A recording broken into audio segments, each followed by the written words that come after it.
The red tape ran across Walter's workbench, over the handle of his dovetail saw, and down the cabinet where he kept the good chisels. Blue tape marked the planer, the drill press, and 3 unopened cans of lacquer.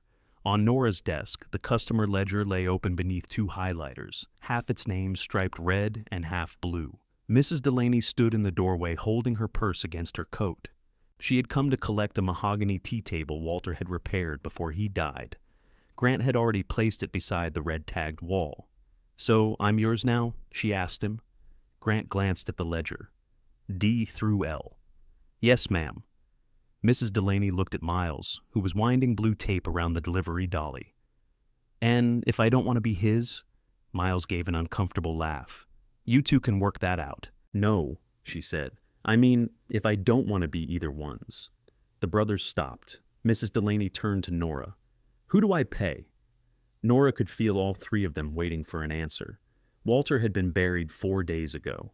His apron was still hanging on the peg behind Grant's shoulder, gray with dust in the creases, while their sons divided his life by color. "I'll write up your invoice," Nora said. Grant put his hand on the ledger. "Mom, I've got it." Mrs. Delaney moved her purse to the other arm. "I asked your mother." The silence that followed was not loud, but it changed the room. Grant removed his hand. Nora sat at the desk, though she had not intended to sit. Someone had raised the chair since the last time she used it. Walter liked it too high, and always forgot to put it back. She reached automatically for the invoice pad in the second drawer. The drawer was empty. "Miles took the office supplies," Grant said. "I took half," Miles corrected. "You took all the carbon books, because you took the computer. The computer stays with the building, the customer files don't." Mrs. Delaney closed her eyes for 1 patient second. "I can come back." "No." Nora stood too quickly and caught the edge of the desk. "No, you drove all the way in." She found a sheet of Mercer letterhead in the wastebasket, blank except for a smudge near the logo, and wrote the invoice by hand. Walter had charged Mrs. Delaney less than he should have. Of course he had.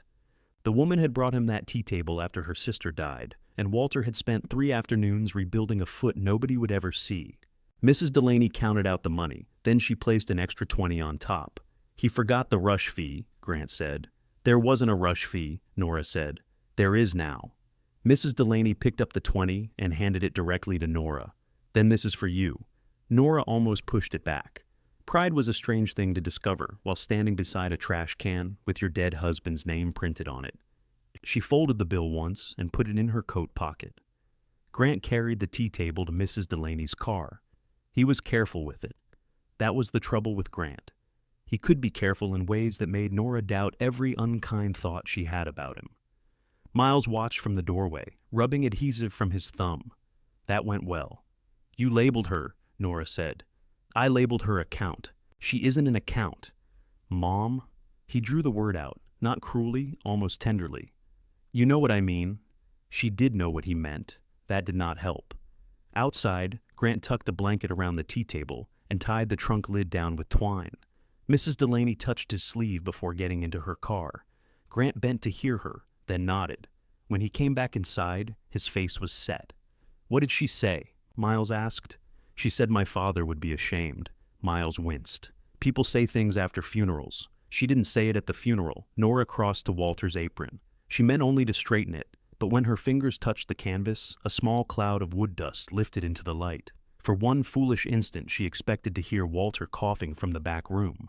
He had coughed like that for years, a dry bark he blamed on sawdust, cold air, old varnish, anything but his lungs. By the time he let Nora drive him to the hospital, he could not make it from the truck to the emergency entrance without resting against a concrete planter. 8 weeks later, she was choosing a shirt for him to be buried in. She took her hand away from the apron. Grant returned to the red side of the shop. "We should get you home. I drove myself." "I know. You shouldn't have. I have been driving since before you had teeth." "That's not what I meant." It was what he meant, partly. Since Walter's death, everyone spoke to Nora as if grief had made her both fragile and mildly incompetent. People took plates from her hands. They guided her by the elbow across rooms she knew. At the funeral, Miles had removed her coffee after 2 sips and replaced it with water. "You're dehydrated," he had said. "I'm 68, not a houseplant." Walter would have laughed. Miles had laughed too, but he had not given back the coffee. Now, Grant nodded toward the office. We're only sorting things. There's no reason for you to stand around in the cold. The shop was cold. Walter had kept the thermostat low because he claimed heat made people lazy. Nora used to turn it up 2 degrees whenever he left for lunch, and he would come back, squint suspiciously at the furnace, and turn it down again. She looked at the strips of tape. When did you decide this? Grant and Miles exchanged a glance that lasted no more than a second. Yesterday, Miles said. Last night, Grant said at the same time. Nora waited. Miles rubbed the back of his neck. At 48, he still did that before admitting something. We've been talking while your father was sick? No. Before the funeral? Grant picked up the red highlighter and capped it. We knew we couldn't run it together. You haven't tried. We've tried for 40 years. You spent the first 15 throwing nails at each other? Exactly. Despite herself, Nora nearly smiled. One summer, Walter had made them sweep the parking lot with hand brooms after Miles fired a roofing nail through Grant's lunchbox. The boys had declared the punishment a violation of their civil rights. Walter told them the Supreme Court was welcome to come sweep. The memory arrived warm and left cold. Miles leaned against the blue-tagged planer. This is cleaner, Mom. Grant gets restoration and the building. I get custom work, the truck, the warehouse equipment. We divide the active jobs and the customer list. No partnership, no fighting. You're fighting now. This is administrative tension. Grant stared at him. That's something you learned in one of your bankrupt businesses? 1 business closed. 2.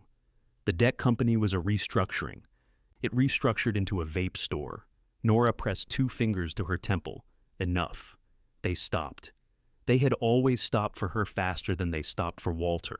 Walter could outshout them, but Nora had known how to make silence feel like their own idea. Grant softened first. The will left us the shop equally. You know that. She did. Walter had made the will 18 years earlier, after a Thanksgiving argument about succession. Grant was managing the restoration floor then. Miles had just started building custom cabinets. Walter believed giving them equal shares was fairness. Nora had asked what would happen if fairness required the 2 of them to agree on something. They'll grow up, Walter had said. Nora had looked through the kitchen doorway at Grant, then 34, accusing Miles, 30, of stealing his socket set. When? She had asked. Walter had kissed her forehead and gone to carve the turkey. The house and retirement account came to Nora. The shop, its contents, and its name went to the sons. On paper, it was not a cruel arrangement.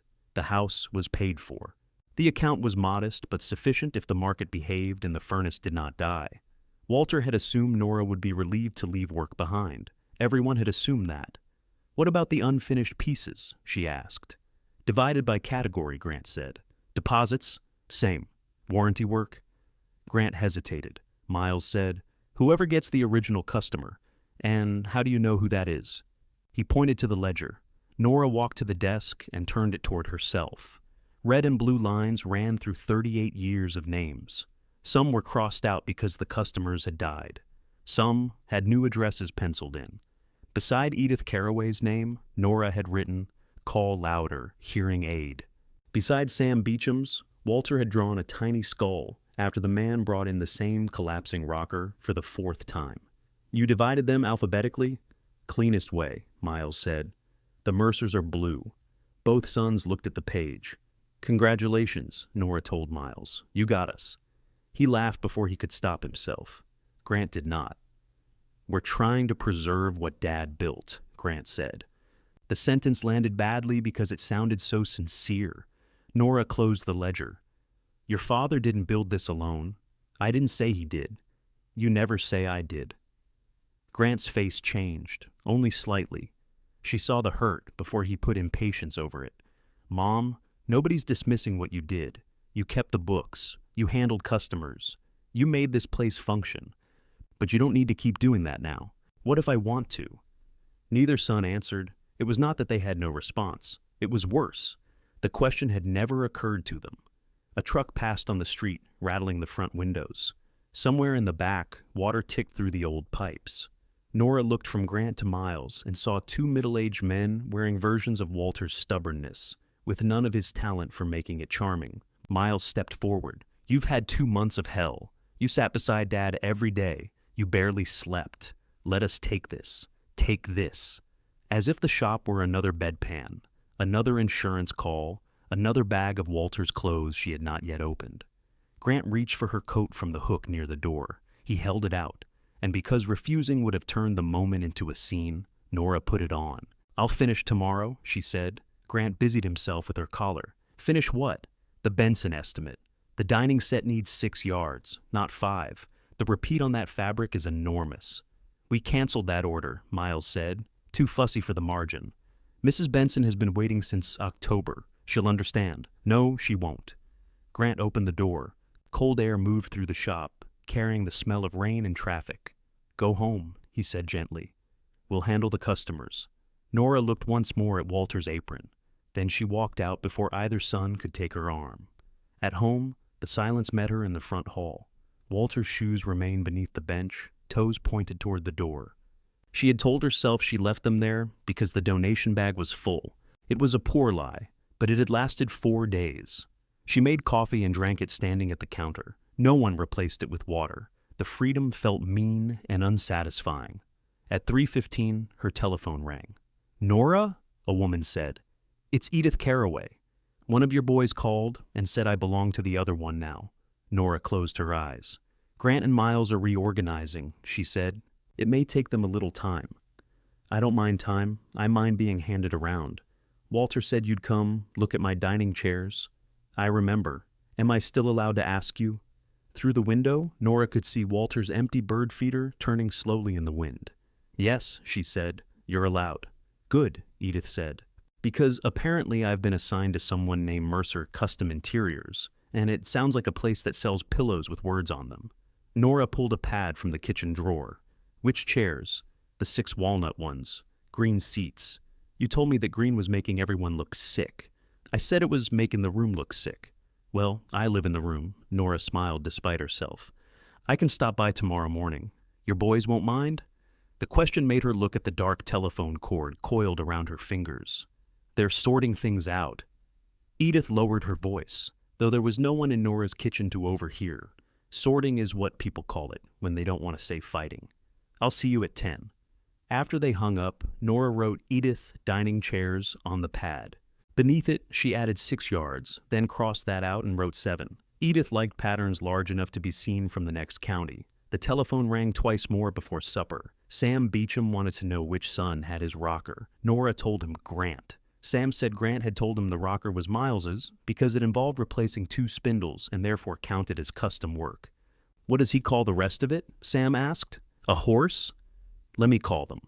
"I already called them." They called each other. The second call came from a woman Nora barely remembered, asking whether Walter had ever repaired a rosewood chest for her mother. Nora went to the hall closet and took down the black binder where she kept older paid invoices. Walter had wanted to throw the binder out when they bought the computer. "No one needs records from the Reagan administration," he had complained. "People still own furniture from the Reagan administration. People own furniture from the actual Regency. That's why we keep records. The rosewood chest had come through the shop 11 years ago, not 40. Nora found the invoice and read the finish information over the phone. The woman thanked her so warmly it embarrassed her. By 6, Nora had 3 notes on the pad and a cold cup of coffee beside them. She opened the refrigerator. Inside sat half a ham, 2 casseroles, a bowl of potato salad, and enough deviled eggs to frighten a cardiologist. People had brought food because food was the one useful thing grief allowed outsiders to do. Nora had thanked each person, written their name on a strip of masking tape, and stuck it to the bottom of the dish. Walter used to tease her for returning casserole dishes cleaner than she received them. "You're discouraging generosity," he had said. "They'll expect this standard next time." She cut a slice of ham and ate it over the sink. Across the room, Walter's place at the table remained clear. Hers had disappeared beneath sympathy cards, insurance envelopes, and 3 flower shop packets telling her how to keep arrangements alive. The largest bouquet was already browning around the edges. Nora carried it to the sink and began pulling out dead stems. Halfway through, she realized she was arranging flowers for no one. She set the whole thing in the trash, vase and all, then stood looking down at it. The vase was not hers. She took it back out, washed potato peelings from its side, and started laughing. The laugh lasted only a few seconds before it broke in the middle. She gripped the sink and waited until it passed. The next morning, Edith Carraway answered her door, wearing red lipstick and one earring. "I can't find the other one," she said. "I'm not letting that stop me." Her house smelled of cinnamon and furniture polish. Walter had hated the polish Edith used. He said it left silicone in the wood and despair in the craftsman. The 6 walnut chairs stood around a table beneath a brass chandelier. Their seats were covered in a faded green damask. Nora pressed one cushion, checked the webbing underneath, and turned the chair toward the window. "The frames are sound," she said. "2 joints need tightening. The seats should be rebuilt, not just covered. Grant said they only needed new fabric. He hasn't seen them. He said he could tell from my description. Your description was green chairs. I told him they were ugly. That narrows it down." Edith laughed, then caught herself. People still did that around Nora, as if laughter required permission until a suitable number of days had passed. Nora took measurements and opened the fabric books Edith had ordered from a store in town. The samples were too thin for dining chairs, and Edith's favorite had a floral repeat nearly as wide as the seat. "This one will waste half the yardage," Nora said. "It's the only one I like." "Then waste half the yardage." Walter would have tried to talk Edith into something sensible. Nora had spent years stepping in after his sensible choices made customers miserable. Edith poured coffee into china cups and asked, "How long before the boys stop carrying on?" "They're not carrying on." "Nora, they have different ideas." They had different ideas at Walter's 50th birthday. Grant wanted a dinner. Miles hired a magician. He was a mentalist. He found my card in a lemon. Nora remembered the lemon. Walter had carried it around for an hour, asking how the man had gotten Edith's signature inside without leaving a hole. Miles had been delighted. Grant had called the entire performance unhygienic. "They'll settle down," Nora said. Edith slid the sugar bowl toward her. "And where will you be when they do?" Nora pretended to consider the fabric samples again. At 11:30, she called Grant from Edith's kitchen. He answered with a distracted Mercer Restoration. The name in his voice sounded newly polished. "It's me. I'm at Edith Carraway's."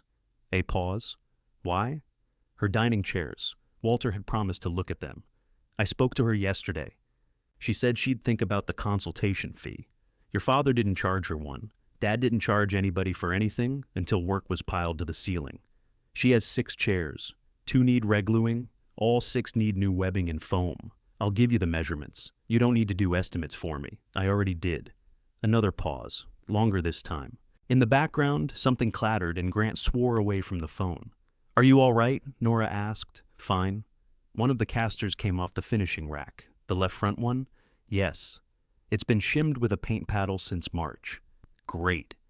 "There are replacement casters in the 3rd cabinet under the sink. Miles took that cabinet." Nora rubbed her eyebrow. "Why would Miles take the cabinet?" "Because it was blue." Edith, listening openly, raised one eyebrow. "Tell him to bring it back," Nora said. "I shouldn't have to chase him for every bolt and screw. You both made the system." "I have work to do, Mom. So do I." She heard the sharpness in her voice after the words were out. Grant heard it too. "We'll pick up Mrs. Carraway's chairs Thursday," he said. "No consultation fee. Tell her I'll honor whatever Dad quoted. He didn't quote it yet. Then I'll honor what you quote." It was not an apology, but it was close enough that Nora let herself be grateful.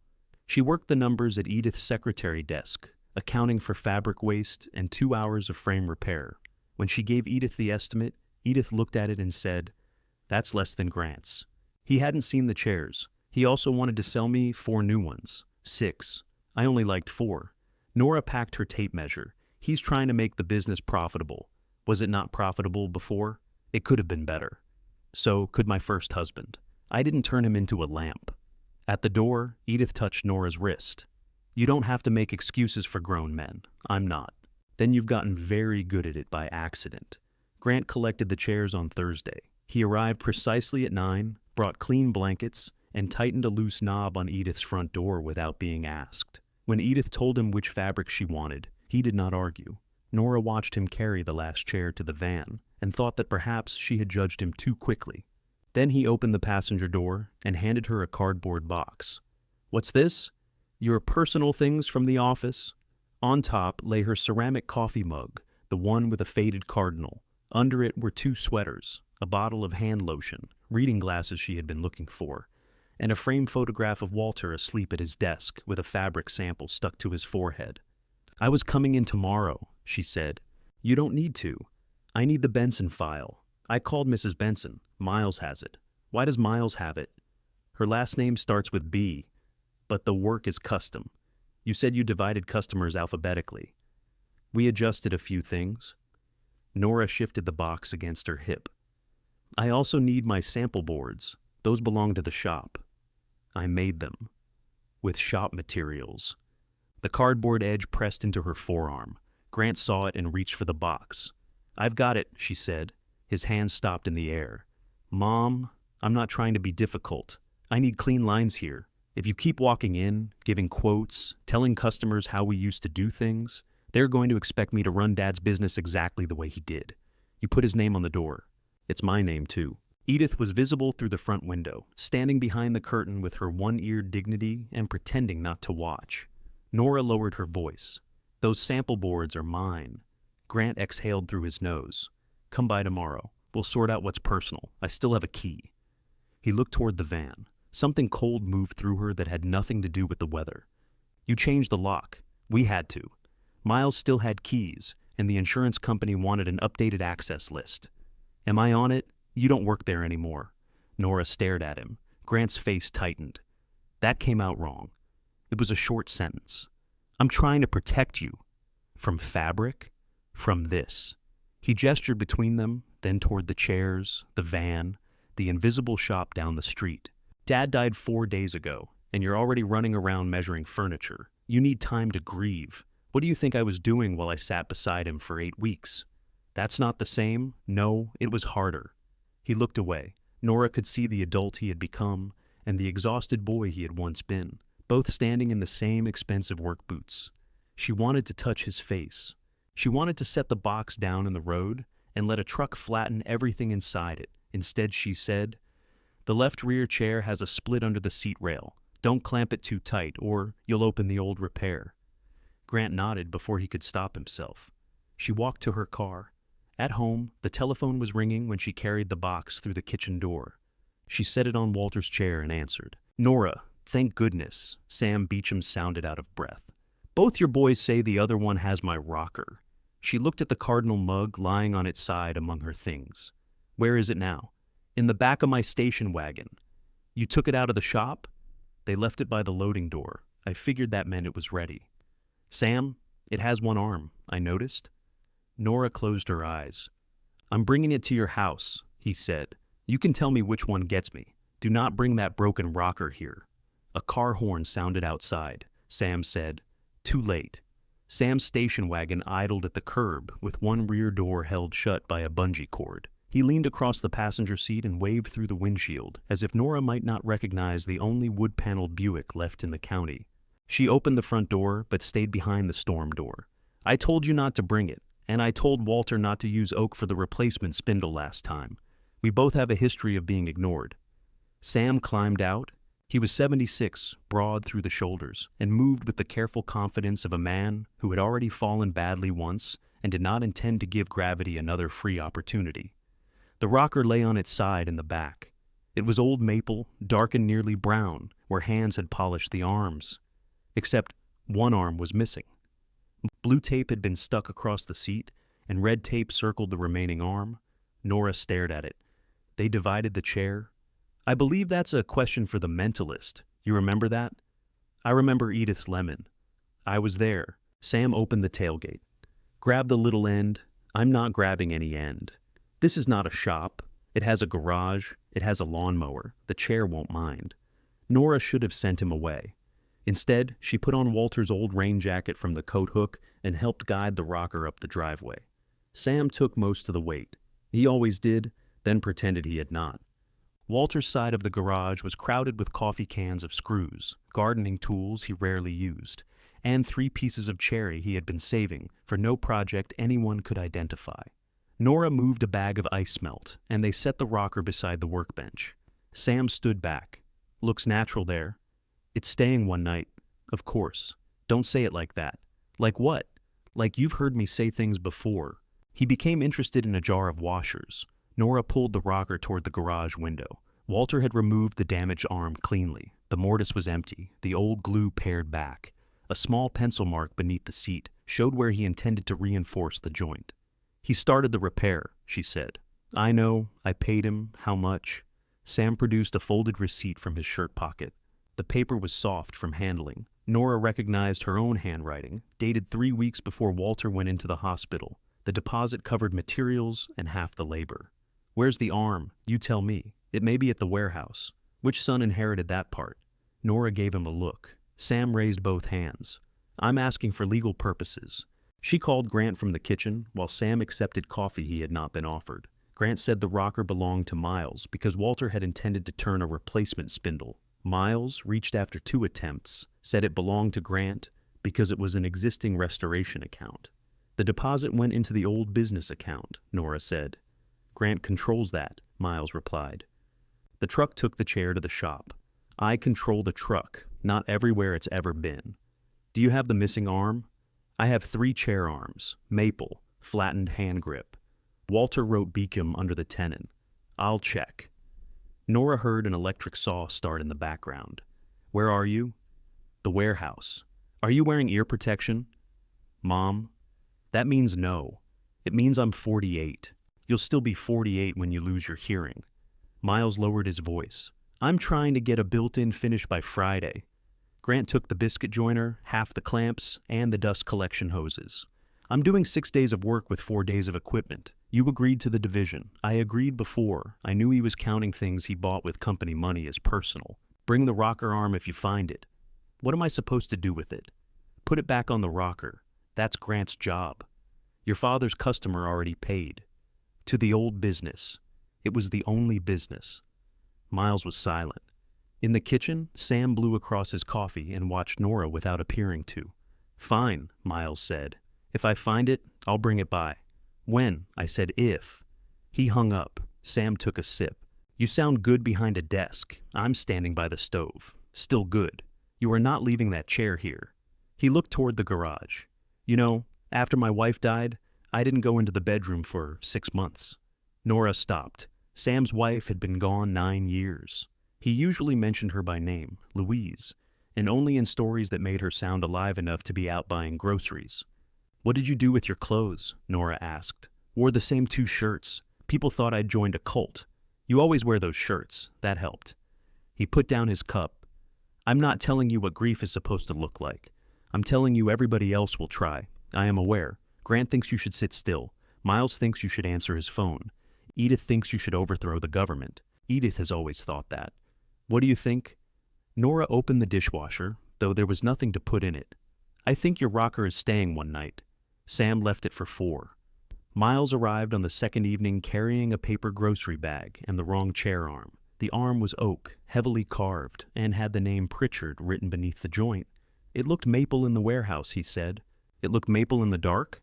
He set the groceries on the counter. "You needed milk. I have milk. This expires next week. So does mine. I got eggs too."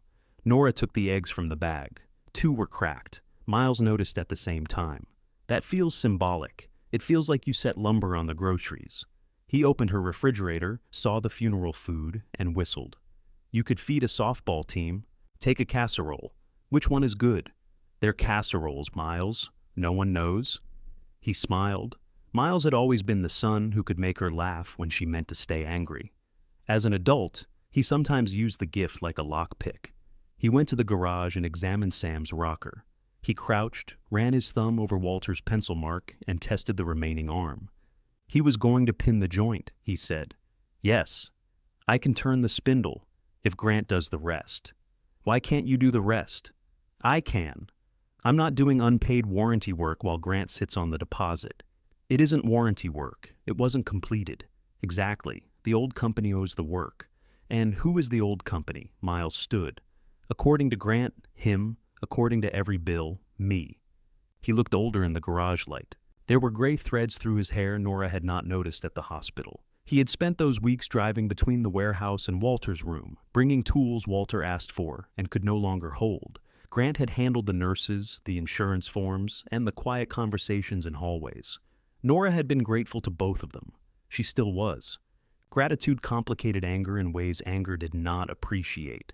You could have kept the shop together long enough to finish the open work, she said. No, we couldn't.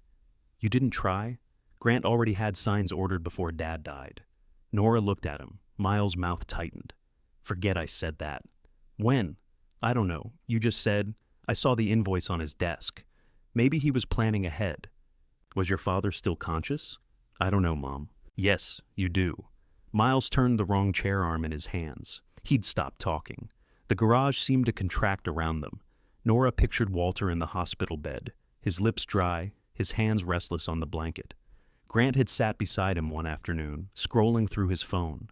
Nora had thought he was answering work messages because Walter would have wanted the shop kept running. Maybe that was exactly what Grant had believed he was doing. Miles put the oak arm on the bench. This is why I wanted a clean split. This is clean to you? No. But there's no version where Grant and I become different people because Dad died. He carried a casserole to his truck. Before leaving, he changed the bulb above Nora's garage door, which had been out since November. He did not mention it. Grant called the next morning to tell her Edith's chairs were ready. That was fast, Nora said. They needed less work than expected. They needed exactly the work I wrote down. Another of those pauses. Mrs. Carraway is happy, he said. That's what matters. Did you find Sam's arm? Miles has it. He brought the wrong one. Then he should bring the right one. Nora pressed her hand flat on the kitchen table. Both of you are coming to dinner Sunday. I have work. 6 o'clock. Mom, bring Sam's deposit record. Grant arrived at 5:40 with a bakery pie and a folder under his arm. Miles came at 6:22, carrying wine and no chair arm. Nora served ham, scalloped potatoes from a dish labeled Marjorie, and green beans she had cooked herself, because every vegetable people brought after a funeral was suspended in cheese. They made it 7 minutes before Grant asked Miles about the blue cabinet. It was marked blue, Miles said. You marked it. That was the system. The sink cabinet contains plumbing. Then enjoy not having plumbing. Nora set down her fork. The rocker. Grant opened the folder. The deposit is in the general operating account. It covered materials Walter already purchased. Where are the materials? Ask Miles. Miles drank wine. The maple blanks are in the shop. My shop, Grant said. Then I guess you're building the arm. The lathe is yours. Administrative tension, Nora said. Neither smiled. She took the customer ledger from the sideboard. Grant had brought it at her insistence. Red and blue stripes filled the pages. You need to finish every open job together, she said. Use the old account. Pay yourselves for the labor. When those jobs are done, separate. We've already separated, Grant said. Then unseparate for 3 weeks. Miles shook his head. It's not that simple. It is a chair. It's 32 jobs, Grant said. Some have deposits, some don't. Some are underpriced. Dad promised work he had no business promising. Your father was sick. He was underpricing before he got sick, and the customers came back. Grant leaned away from the table. Coming back doesn't help if every job loses money. Nora had no easy answer to that. Walter's generosity had sometimes been vanity dressed as kindness. He liked being the man who could save what others discarded. Nora had spent years correcting his estimates after he made them, finding margin in fabric orders and delivery routes. The shop succeeded partly because Walter gave things away, and partly because Nora quietly made sure they could afford it. Miles tapped the ledger. We're sending notices Monday. Everybody will know which company handles what. What do the notices say? Grant passed her a printed page. Your account and service history have been transferred. Nora read the line twice. You cannot transfer people. It's standard language, Grant said. For cable television. It explains the transition. It makes them sound like furniture. They are customers, Mom. Customer goodwill is an asset. Nora looked at the 2 colored highlighters lying beside Walter's ledger. Then, you'd better hope goodwill likes being divided. The telephone rang in the living room. All 3 of them looked toward it. Nora answered on the 4th ring. Mrs. Delaney spoke without saying hello. I received 2 letters today, she said. One says Grant has my service history. The other says Miles is the only authorized successor to Walter's custom work. Behind Nora, the brothers had gone quiet enough to hear. Mrs. Delaney continued, Please tell your sons, I'm not following either one of them anywhere. Nora looked back at Grant and Miles. I think, she said, they heard you. Mrs. Delaney hung up before either brother could answer. Miles stared at the telephone. She was always dramatic. She drove Walter to the emergency room when he put a chisel through his palm, Nora said. That doesn't make her not dramatic. Grant folded his copy of the notice. Why did she receive one from you? Why did she receive one from you? She's a restoration account. The tea table needed a replacement foot. That's custom fabrication. You make it sound like you built the table. At least I know the difference between mahogany and maple. Grant's chair scraped backward. Nora put herself between the table and the argument without standing. You sent conflicting letters because your clean lines aren't clean. It's one customer, Grant said. It's the first one who called. Miles reached for the wine. People will figure it out. People don't want homework from the man repairing their furniture. The laugh that escaped him was small and unwilling. Grant did not share it. He collected the folder and slid the ledger inside. That stays here tonight, Nora said. It belongs to the business. Which one? Grant's jaw tightened. Miles looked down at his plate, hiding something close to satisfaction. Nora saw it and disliked him for it. Leave the ledger, she said. Both of you. Grant pushed the folder toward her. Fine. You want to explain the transition? Explain it. I didn't offer.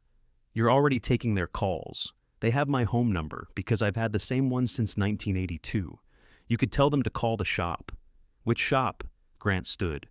Thank you for dinner. Sit down. I have estimates to finish. At 8 o'clock on Sunday, that is when estimates get done if someone spends the week correcting everybody else's confusion. Miles lifted his glass. Good luck with your plumbing. Grant left without the pie. The front door shut.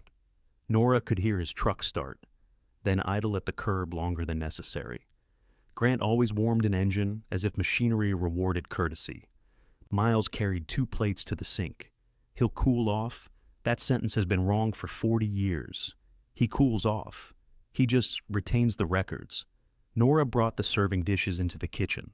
Miles rolled up his sleeves and ran water. He had hated washing dishes as a boy and had once claimed dish soap made his fingernails soft enough to endanger his pitching career. He had not played baseball beyond high school. You don't have to do that, she said. Neither do you. They worked in silence until he held up Marjorie's casserole dish. Do we return the masking tape? Yes, it's a family heirloom. He smiled and set the dish in the rack. Then he said, without looking at Nora, You could help me with calls for a few weeks. She dried a plate. For which customers? The blue ones. There are no blue people. You know what I mean? I am beginning to wish I didn't. Grant asked me to explain the transition too. Miles turned off the faucet. Did he? He did it while leaving, but yes. Of course he did. Nora hung the towel over the oven handle. You both want me to make customers trust your businesses while telling me I have no place in either one. That isn't what I said. You asked me to answer your telephone without saying what you'd pay me. His face colored. I brought groceries. 2 broken eggs are not a salary. That's not why I brought them. I know. The admission softened the room and made it harder to remain angry. Miles dried his hands. Dad should have fixed this before he died. He was busy dying. You know what I mean? There it was again. The family phrase for words they wanted, understood more kindly than they had been spoken. He kissed Nora's cheek and took the wine with him. After his car disappeared, she wrapped Grant's untouched pie and put it in the freezer. The customer ledger stayed on her table. For 3 days, Nora answered calls and tried to direct them without taking sides. She told restoration customers to call Grant and custom clients to call Miles. She explained that both sons were capable, that transitions took time, that Walter had trusted them. The last statement was true in the broad way people use truth at funerals. Some customers accepted the new numbers. Others asked Nora to remain on the line while they called, as if Grant or Miles might behave differently knowing she was listening. Several had received duplicate notices. One man had received none and seemed offended by that. Mrs. Benson called to say Miles had canceled her dining set order. He says the fabric costs more than the estimate allowed, she said. The fabric was already ordered. He says Grant has it. Nora called Grant. I don't have it, he said. You signed the delivery receipt. I signed for 6 rolls that morning. It's blue linen with a gold medallion. You couldn't miss it. I miss many things intentionally. Check the rack behind the cutting table. Miles took the rack. The fabric was on it before he took it. Grant went quiet. Nora heard footsteps, then the metal groan of the old storage frame. It's here, he said. Good. Miles can pick it up. He owes me storage. It has been there 6 days, and occupying space. Grant. What? She nearly said. Your father would be ashamed. Mrs. Delaney had already used the sentence, and it had changed nothing. Please finish the jobs you promised to finish. His voice lowered. I'm trying to keep the doors open. You've been open a week. I've been trying to keep those doors open since Dad stopped knowing whether it was Monday. Nora sat down. Grant had not told her that. Walter had remained sharp at home, or sharp enough to convince her. At the shop, perhaps he had repeated estimates or forgotten orders. Grant would have corrected him quietly. Grant did most things quietly until he could no longer bear the quiet. Bring the fabric to Miles, Nora said.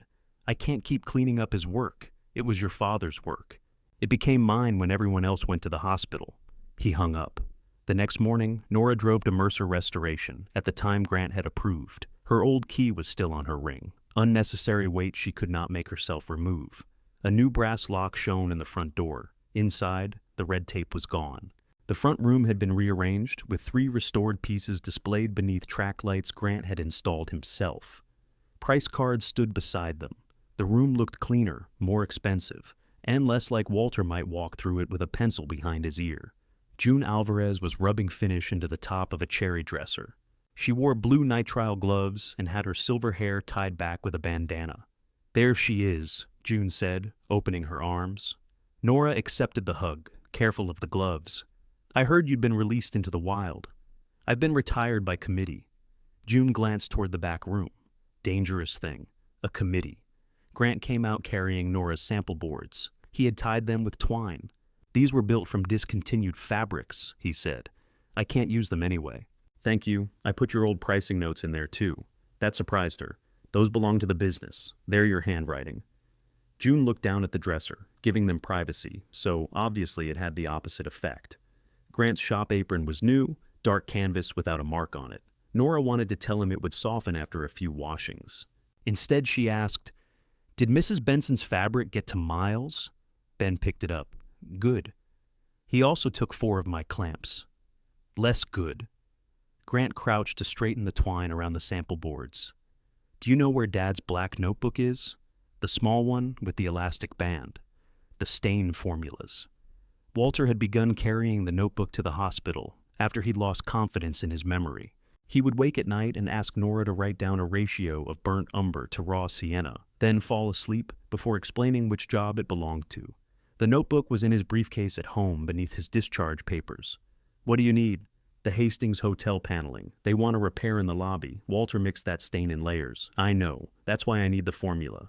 Nora pictured the hotel lobby. Dark oak panels polished by a century of luggage and shoulders. The Hastings account had been with Mercer since Grant was young enough to nap beneath the cutting table. I'll bring it tomorrow, she said. Grant nodded. I'll copy what I need. You'll honor the open estimates first. His eyes moved to June, then back. Is that a condition? Yes. The notebook belonged to Dad. So did the estimates. For a moment, Nora thought he would refuse. Then he said, Fine. Outside, she placed the sample boards in her trunk. Ben Holloway was waiting beside Miles's truck with a bundle of clamps and a turned maple spindle on the passenger seat. Found this under a tarp at the warehouse, he said. Miles said you'd know where it goes. Nora picked up the spindle. Beacom was penciled beneath the tenon. Does Miles know you brought it? He told me to. Then he said not to tell Grant he'd finished turning it. Did he finish it? Ben's mustache shifted with his smile. He stood near the lathe and offered emotional support. That afternoon, Nora placed the spindle beside Sam's rocker and called both sons. Grant arrived first, irritated and carrying glue. Miles came 20 minutes later with the lathe chisel Walter had used to shape the arm. I'm not working with him, Grant said. You are not working with me, Miles replied. I'm supervising my spindle. It's Ben's spindle. Ben used my machine. Nora opened the garage door wider. Fix the chair. They did. Grant trimmed the tenon while Miles cut the reinforcement pin. They argued about glue, grain direction, and whose extension cord lay across whose foot. Yet their hands remembered an older partnership than their mouths did. Miles held the arm steady. Grant checked the alignment. Neither needed to be told when to let go. Sam arrived before the glue had fully set. He stood in the driveway and studied the rocker. So, he said, which one of you gets me? Grant wiped his hands on a rag. Miles looked at Nora. Sam shook his head. That's what I thought. He returned the next day, paid no additional money, and took the rocker home. The black notebook lay on Nora's kitchen table that evening. She opened it to find the Hastings formula for Grant. On the opposite page, in Walter's cramped pencil, was a note she had never seen. Nora knows the final color. Listen to her. She read it twice, then closed the book before the words could become more than Walter had meant. In the morning, Nora copied the Hastings formula onto a sheet of paper and left Walter's notebook at home. She told herself this was practical. Grant needed one page, not 4 decades of Walter's shorthand.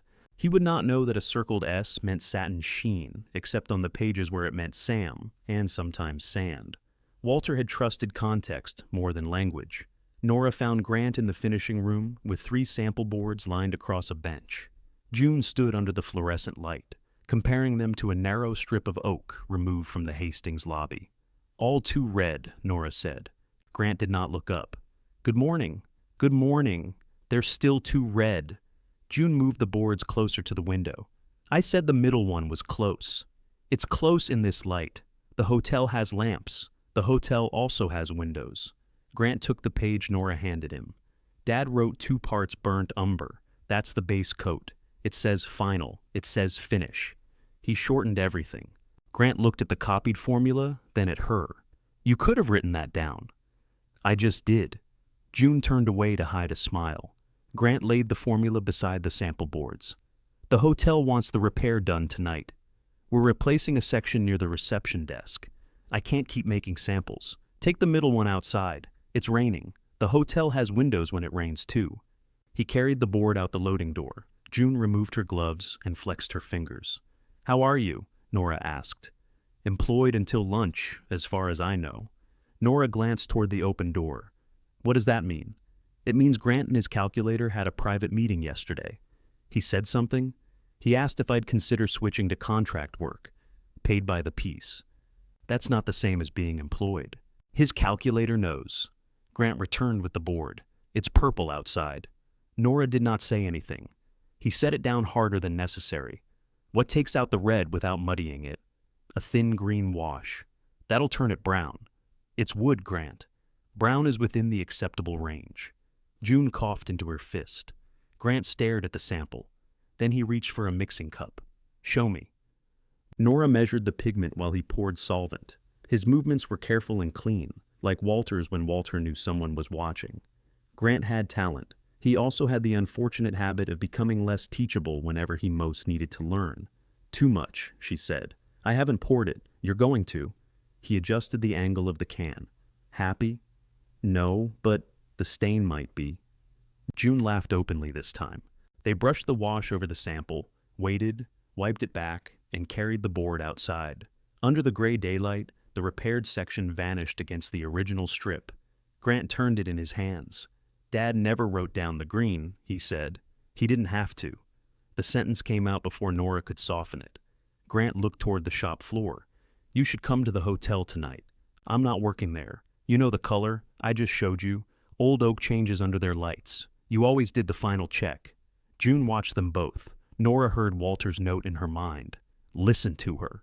It would have been easy to treat the words as proof, to set the notebook on the bench and make Grant see that his father had known exactly what Nora contributed.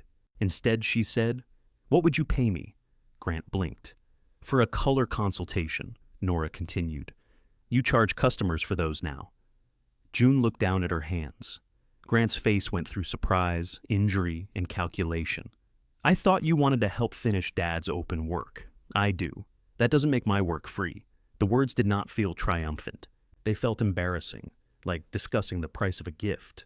Grant picked up a pencil. 2 hours? 3, including travel. The hotel is 12 minutes away, then you'll have extra time.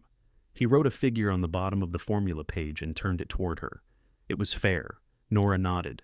At 7 that evening, the Hastings lobby smelled of lemon oil and wet coats.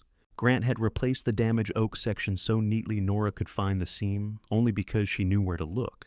June had matched the sheen. Under the brass lamps, however, the color pulled red.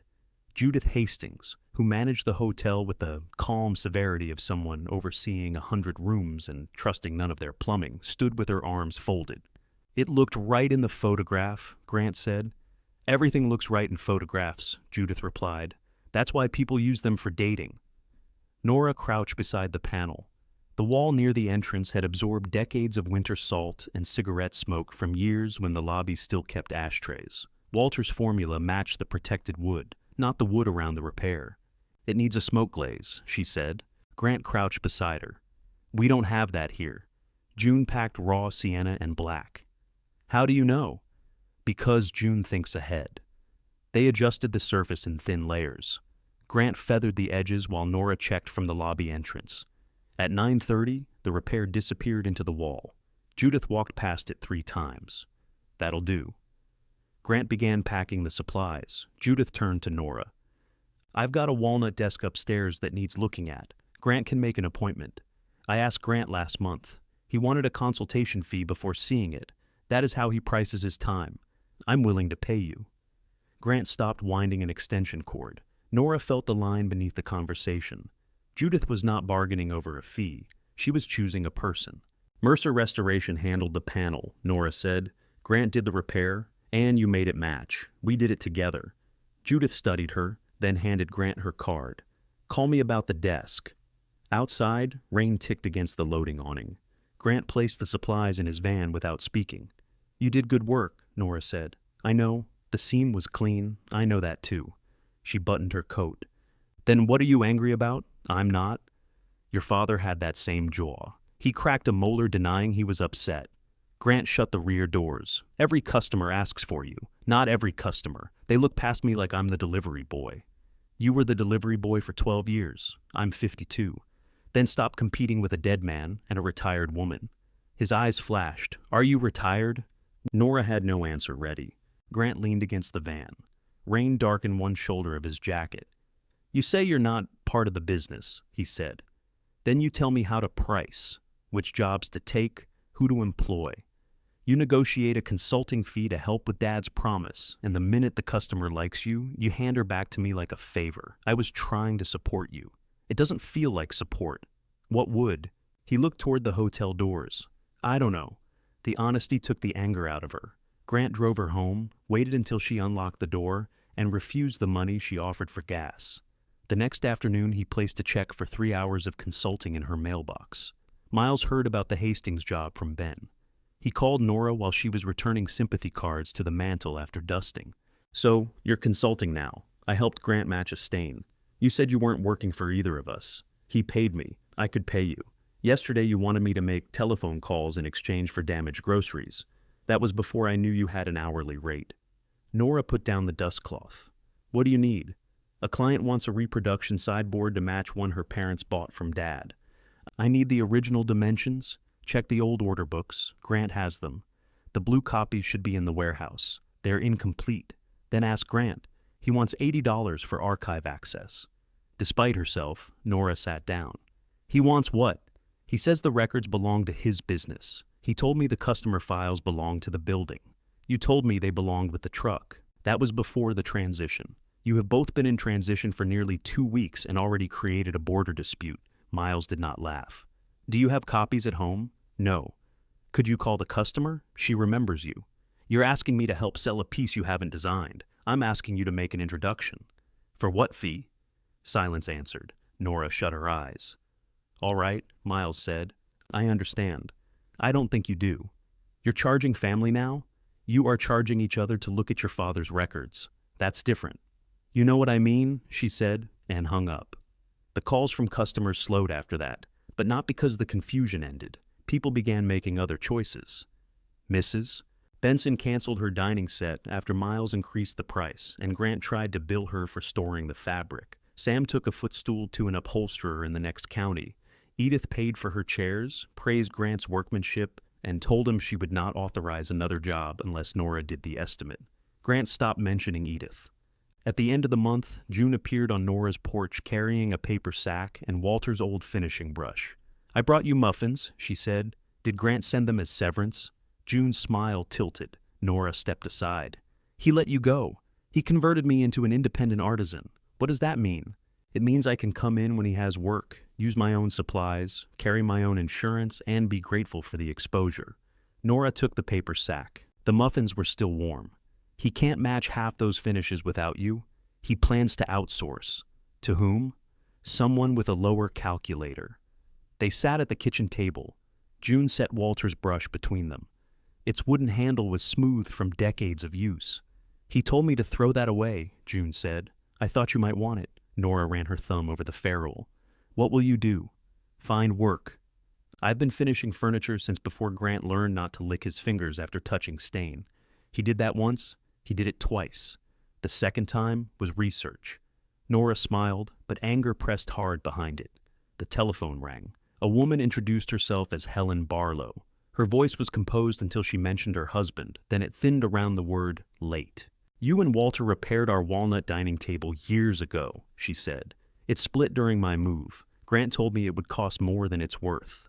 Nora looked at June, who had begun breaking a muffin into exact halves. Grant may be right, Nora said. I didn't ask what it was worth. Nora's hand tightened around Walter's brush. Helen continued. I asked whether it could be saved. Nora should have given her another number. Instead, she said, I can come look at it. Helen lived in a brick condominium with identical black shutters and a front walk too narrow for a dining table. She opened the door before Nora knocked. She was a tall woman in her early 70s, dressed in pressed slacks and a gray sweater, with a gold wedding band still on her finger. I should warn you, Helen said. The movers wrapped it. That sounds less reassuring than you think. They wrapped it beautifully. Then one of them stood it on its edge and strapped a refrigerator beside it. The table occupied most of the dining room. It was walnut, oval, with a broad pedestal, and 2 leaves stacked against the wall. A split ran nearly 3 feet along the top, following a weak line in the grain. One edge had been crushed where the strap tightened. Nora took off her coat.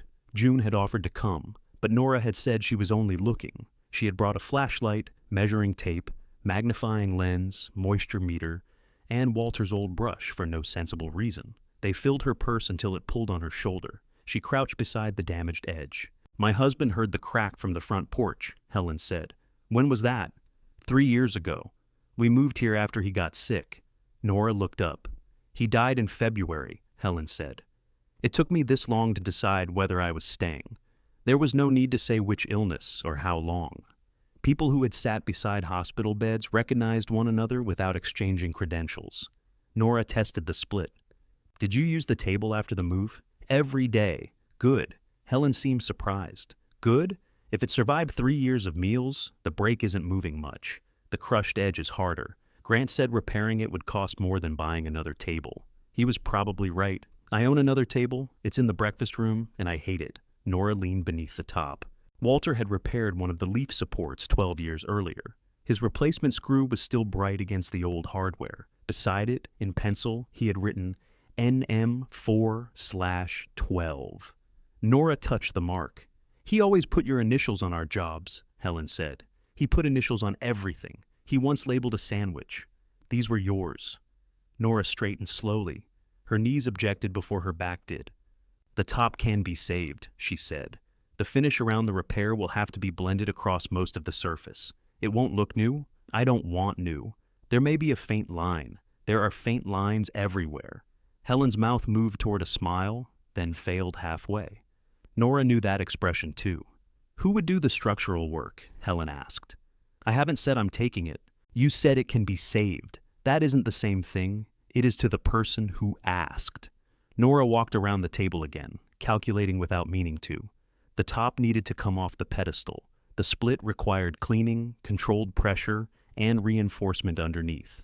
The crushed edge could be eased out with steam, but not completely. June could match the finish. Ben had the clamps and experience. Transportation would be a nuisance. Storage would be worse. How soon do you need it? I don't. That helps. I've been eating in the breakfast room for 3 years. I thought you said you use this every day. We did. After he died, I stopped. Helen looked toward the head of the table. The chair there was pushed in farther than the others. Nora closed her measuring tape. Let me make some calls. She called Grant from her car. He answered after 6 rings. Machinery whined behind him. I'm at Helen Barlow's. I know who she is. Her table can be repaired. I didn't say it couldn't. You told her it wasn't worth it. I said the repair wasn't economical. It matters to her. Then she should be willing to pay what it costs. She is. Grant turned off whatever machine was running. Are you asking me to take it? Yes. No. Why? Because the top has a bad split. The edge is crushed, and she'll expect it to disappear.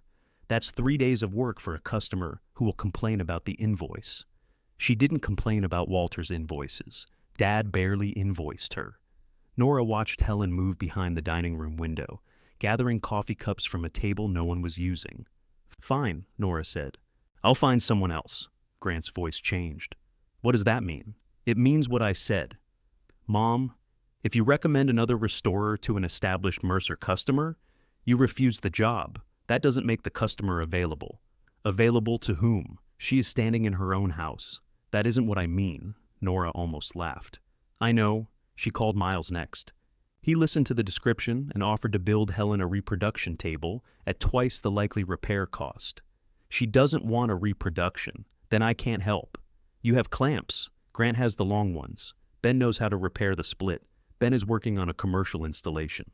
Today? A pause. Miles lowered his voice. I cut him to 3 days a week. Why? Because I don't have 5 days of work. He sounded ashamed, which kept Nora from scolding him. May I call him? He doesn't belong to me. Progress, she said. Ben answered on the first ring. He lived 15 minutes outside town in a 1-story house with a garage larger than the kitchen. When Nora arrived, he was replacing a belt on an old table saw. 2 motorcycles occupied one wall. A canoe hung from the rafters, collecting dust, and 1 abandoned bird's nest. Ben listened while Nora described the table. Pictures? She showed him the photographs on her phone. He enlarged one with a thick finger. Split's ugly, stable, crushed edge is uglier. I told her it may show. You told her, or she heard you? Nora put the phone in her purse. How much? To do it right? I am unfamiliar with your wrong work rates. He smiled. Top has to come here. I'd want June on the finish. So would I. And somebody has to help me lift it. That somebody is not you. I know. Do you? Nora looked at her right hand. 2 fingers had stiffened during the drive. She curled them into her palm. I know today, she said. They called June from Ben's garage. She arrived 40 minutes later with the rest of the muffins and no patience for hesitation. Let's price it, she said. We haven't agreed to do it, Nora told her. June set her purse on the table saw. Ben cleared a bay. I moved a motorcycle. That is how men clear bays. For an hour they listed materials, labor, transportation, insurance for the piece, and the possibility that the repair would take longer than expected. Nora included a contingency for the crushed edge. Ben accused her of underpricing his time. June accused Ben of pricing his time as if he had invented glue. They finally reached a number higher than Walter would have charged, and lower than Grant's estimate for work he did not want. Helen accepted it without bargaining. What deposit do you require? She asked. Nora looked at June. June looked at Ben. Materials and transport, Nora said. And who do I make the check to? There was another silence. Nora Mercer, Ben said. No, Nora said quickly. All 3 of us are doing the work. Helen waited. Leave the line blank for now, June said. We're experiencing administrative tension. They rented a box truck for the pickup because Miles's truck was unavailable and Grant's van was not offered. The rental cost more than Nora expected.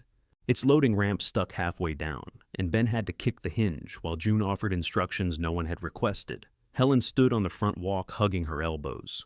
Nora supervised the removal, calling the angles before Ben and the driver reached each doorway. When the tabletop cleared the frame by less than an inch, Helen exhaled so sharply the driver turned around. It's a table, she told him. I'm aware. At Ben's garage, they removed the old finish around the split and found damage Walter had hidden in a previous repair. Not his repair, something older, done with nails and glue that had hardened like amber. Every family has work they don't mention, June said. Ben snorted. That's why furniture has undersides. The split took 2 full days. Nora cleaned the joint with dental tools while Ben built a clamping frame. On the second afternoon, she tried to shift the tabletop alone and felt a bright warning travel from her fingers into her wrist. She dropped her end half an inch. Ben caught the weight. Out, he said. I'm fine. Your hand isn't. It cramped. June took Nora by the elbow. You can sit or you can leave. Nora hated both options. She sat. From a folding chair near the heater, She directed the pressure sequence while Ben tightened the clamps. It felt like being reduced to a voice. Then Ben stopped before the final turn and looked at her. Now? Nora checked the grain, an eighth more on the far clamp. He followed the instruction. The split closed. The next morning, her wrist was swollen. She hid it beneath a brace and spent 3 hours mixing color with June. The walnut had faded unevenly, warm near the windows and nearly black where placemats had protected it. "You always did the final color with Walter," June said. "So, people keep telling me. You say that like it happened to someone else." Nora brushed a thin glaze onto a sample board. "Most of my work happened after he left the room. Whose fault was that?" The question irritated her because it had too many answers. They finished the table in 9 days. Helen ran her fingers along the repaired line and began to cry without warning. She apologized, which made June cry too. Ben found urgent business with the truck straps. Nora stood beside Helen and said nothing. She had learned there were moments when comfort was only another demand placed on a grieving person. The line remained faintly visible, exactly as promised. Helen paid the balance and added nothing extra, which Nora appreciated. Extra money would have made the job charity. After the rental, supplies, and 3 shares of labor, Nora earned less than Grant had paid her for the hotel consultation. 2 days later, a retired teacher called about a scratched writing desk. Then Judith Hastings called about the walnut desk upstairs. Then Mrs. Delaney called and said, "I have a friend with a sideboard. I told her you're difficult but honest." Nora held the telephone away from her ear and looked at Walter's brush drying beside the sink. "I don't have a business," she said. "Mrs.?" Delaney replied. "That appears to be the only part you haven't repaired." Nora told Mrs. Delaney she would call her back. She did not say when. By noon, June was at the kitchen table with a yellow legal pad. Ben arrived carrying a box of donuts and a tape measure, as if either might settle the matter. "I invited you for coffee," Nora said. June wrote coffee at the top of the page and underlined it. First agenda item, there is no agenda, then we're already ahead of most businesses. Ben put the donuts beside Walter's place. Nora moved them to the center of the table. "We did one job," she said. Helen's table was an exception. "Mrs. Delaney's friend has a sideboard," June said. "You talked to her?" "She called me." "Why does she have your number?" "Because I've known her since 1997. Ben opened the donut box. "Judith Hastings called my house about a desk." Nora looked at him. "She said she'd already called you. I haven't called her back." "Excellent strategy," June said. "We'll distinguish ourselves through silence." Nora poured coffee. The cardinal mug was in the cupboard again. She had washed it, put it away, taken it out, and put it away twice more before accepting that it was only a mug and not an argument. "I don't want to take business from my sons." Ben selected a powdered donut and immediately dusted his shirt. Grant turned down Helen's table. "I know. Miles offered to replace it. I know." June drew 3 columns on the pad. "Then define what we take. Work they refuse. Work customers bring to us directly. Restoration and finish work we can handle safely. There is no we." June pointed her pen at Ben. "He has a garage. My motorcycles have filed a complaint. Nora has customers. I have finishing equipment. You have clamps and a deep emotional connection to donuts. That's a business?" "That's a hostage situation," Nora said. Ben looked pleased. "Good name." Nora sat across from them. "Even if we considered it, we'd need insurance, a tax number, written estimates, a place that isn't Ben's garage. A loading door," Ben said. "Ventilation," June added. "Heat, storage." "Money," Nora said. They all became quieter. The Helen job had covered itself, but only because Ben did not charge for use of his garage and June brought half her own supplies. A real business would begin by spending money before it earned any. Walter had often treated that order as a personal insult. June turned the legal pad around. Under the 3 columns she had written, "No free work, including for family." "You've been doing this for 43 years, she said. "The only new part is getting paid under your own name.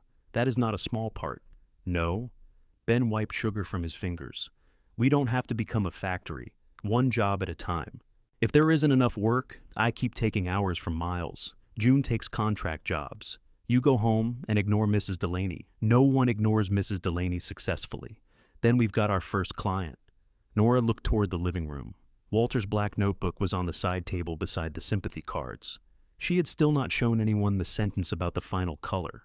The longer she kept it private, the less it felt like evidence and the more it felt like a conversation between the two of them.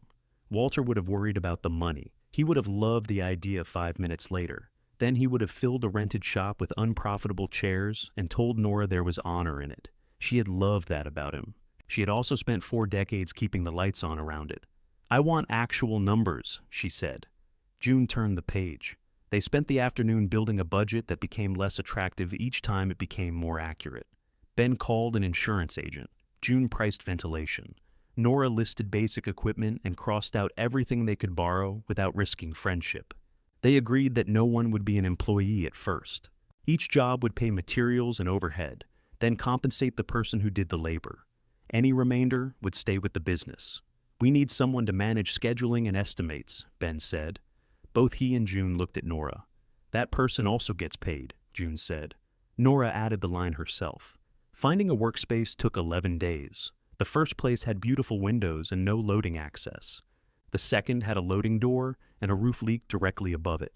A former tire shop smelled so strongly of rubber that June said every dresser would leave smelling like a highway. The narrow workshop behind Lila Moreno's fabric store had concrete floors, a brick rear wall, and 900 square feet divided by a crooked partition. The ventilation fan sounded like an airplane starting, but it worked. Delivery access ran through an alley wide enough for a box truck if the driver folded in both mirrors and believed in mercy. Lila was 64, wore measuring tapes as necklaces, and had known Nora since both women had darker hair and cheaper knees. "I heard about Helen's table," she said. "Everybody heard about Helen's table. Helen brought photographs to Bridge Club. I didn't know she played bridge. She doesn't. She joined to show the photographs. Lila named a monthly rent low enough to make Nora suspicious. What's wrong with the furnace? It has opinions. The roof, mostly present. Why so little?" Lila shrugged. "The space has been empty 8 months. Empty space complains more than tenants." Nora read the lease twice at Lila's cutting counter. It was plain, fair, and required a deposit equal to 2 months' rent. She had enough in savings. That was not the same as being able to spend it without fear. At home, she opened Walter's retirement statements and wrote down the balance. Then she listed property taxes, utilities, health insurance, groceries, furnace replacement, and the amount she wanted untouched if she lived to 90. Walter had joked that neither of them would last that long because his coffee alone constituted reckless behavior. Nora did not find the joke useful now. The fishing boat sat beneath a tarp in a storage yard by the river. Walter had not taken it out in 11 years. The motor needed work, the seats were cracked, and every month Nora paid $48 to keep it somewhere neither of them visited. She drove to see it. When she pulled back the tarp, rainwater rolled down her sleeve. The boat was smaller than memory. Walter had bought it after a good year at the shop and named it Fine Finish, which Nora thought was embarrassing enough to constitute grounds for divorce. They had spent 3 summers taking it onto the lake. Walter fished. Nora read under a broad hat and complained about the bait bucket. Once, after the engine failed, they drifted for 2 hours while Walter insisted he could fix it with a butter knife. Nora had laughed so hard she frightened the birds from the reeds. She stood beside the boat until the storage manager came out to ask if she needed help. A man from the next county bought it for less than Walter had once claimed the motor alone was worth, and more than Nora expected. He planned to repair it with his brother. Nora accepted his check, handed him the title, and asked him to remove the name. Miles learned about the sale when he passed the boat on the highway. He came to Nora's house that evening without calling. "You sold Dad's boat?" Nora opened the storm door. "You hated that boat." "I hated going on the boat. That's different. It was mine to sell." "I know that. Then why are you here?" He paced into the kitchen. "Because I saw some stranger towing it with Fine Finish still on the side. He promised to remove it. That isn't the point." "What is?" Miles looked around, as if the point might be hanging from a cabinet handle. "It was Dad's. So is everything in this house. You could have asked if Grant or I wanted it. Did you? That's not fair. It sat unused for 11 years. He loved it. He loved the idea of it. He loved telling people he owned a boat. Your father got seasick on a lake." Miles put both hands on the counter. Nora's anger loosened. "I'm using the money to rent a workshop." He turned slowly. "For what?" "For work." "What work?" "The kind you and Grant don't want." His face changed with a speed that hurt to watch. Grief disappeared behind calculation. "So, This is a business. It may become one. Using Dad's customers, people who called me, because of the Mercer name. The sign won't say Mercer. What will it say? I don't know yet. Miles laughed once without humor. You sold his boat to compete with us. I sold a broken boat to stop storing a memory by the month. He looked toward Walter's empty place at the table. You should have called me, he said. Would you have wanted it? No. Would Grant? He'd have said yes to keep me from having it. The answer was so immediate that they both almost smiled. Miles left without taking a casserole. Grant reacted more quietly. He called the next morning and asked for the address of the workshop. Nora gave it to him. You signed a lease? He asked. Yes. Did anyone review it? I did. I meant professionally. I understood. He exhaled. What happens when someone gets hurt? When a customer claims you damage an antique? When the rent goes up? We carry insurance. We document condition. The rent is fixed for a year. You've thought of everything. The words should have sounded respectful. They did not. No, Nora said. That's why June, Ben, and I are thinking together. June and Ben worked for us. June no longer works for you. Ben works 3 days for Miles. Did you recruit them? No. Are you going to recruit customers? No. Then how do you plan to stay open? Nora looked at the legal pad beside her, now filled with names of people who had contacted them first. By letting adults decide where to take their own furniture. Grant was silent. What are you calling it? He asked. We haven't decided. Just don't use Mercer. I already said I wouldn't. You said that to Miles. Do you two report my conversations to each other now? Only when you give us a common problem. After he hung up, Nora sat at the kitchen table until the coffee went cold. June arrived with paint samples for the workshop walls. Ben brought a used lockable cabinet and announced that he had acquired it legally, which made Nora more suspicious than if he had said nothing.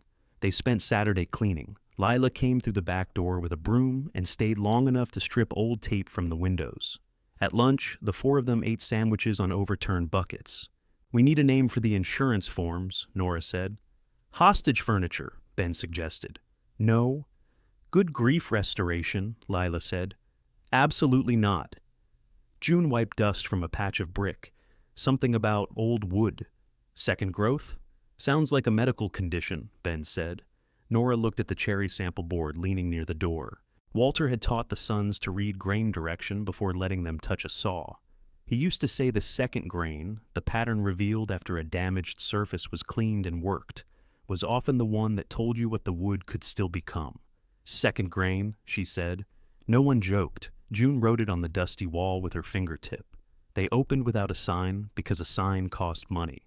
Nora set up a desk from the fabric store's basement and placed the cardinal mug beside the telephone.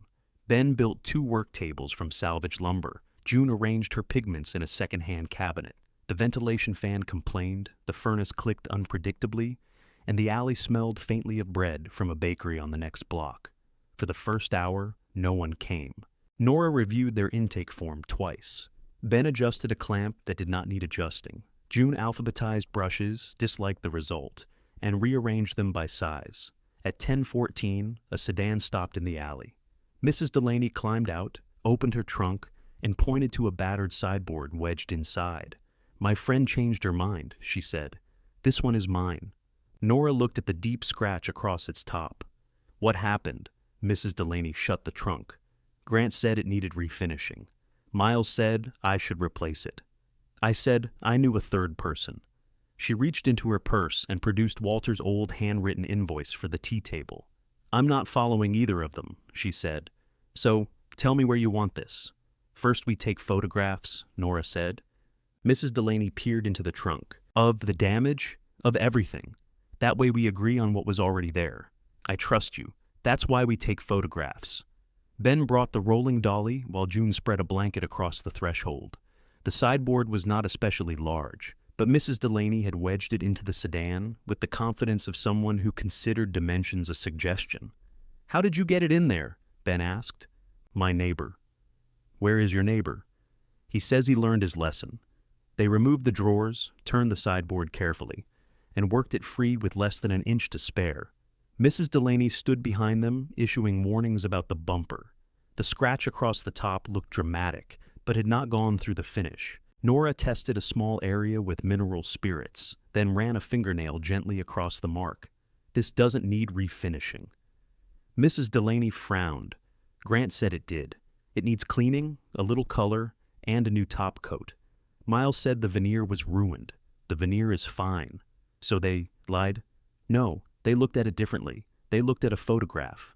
So did I. And I was wrong too. I thought the scratch was deeper.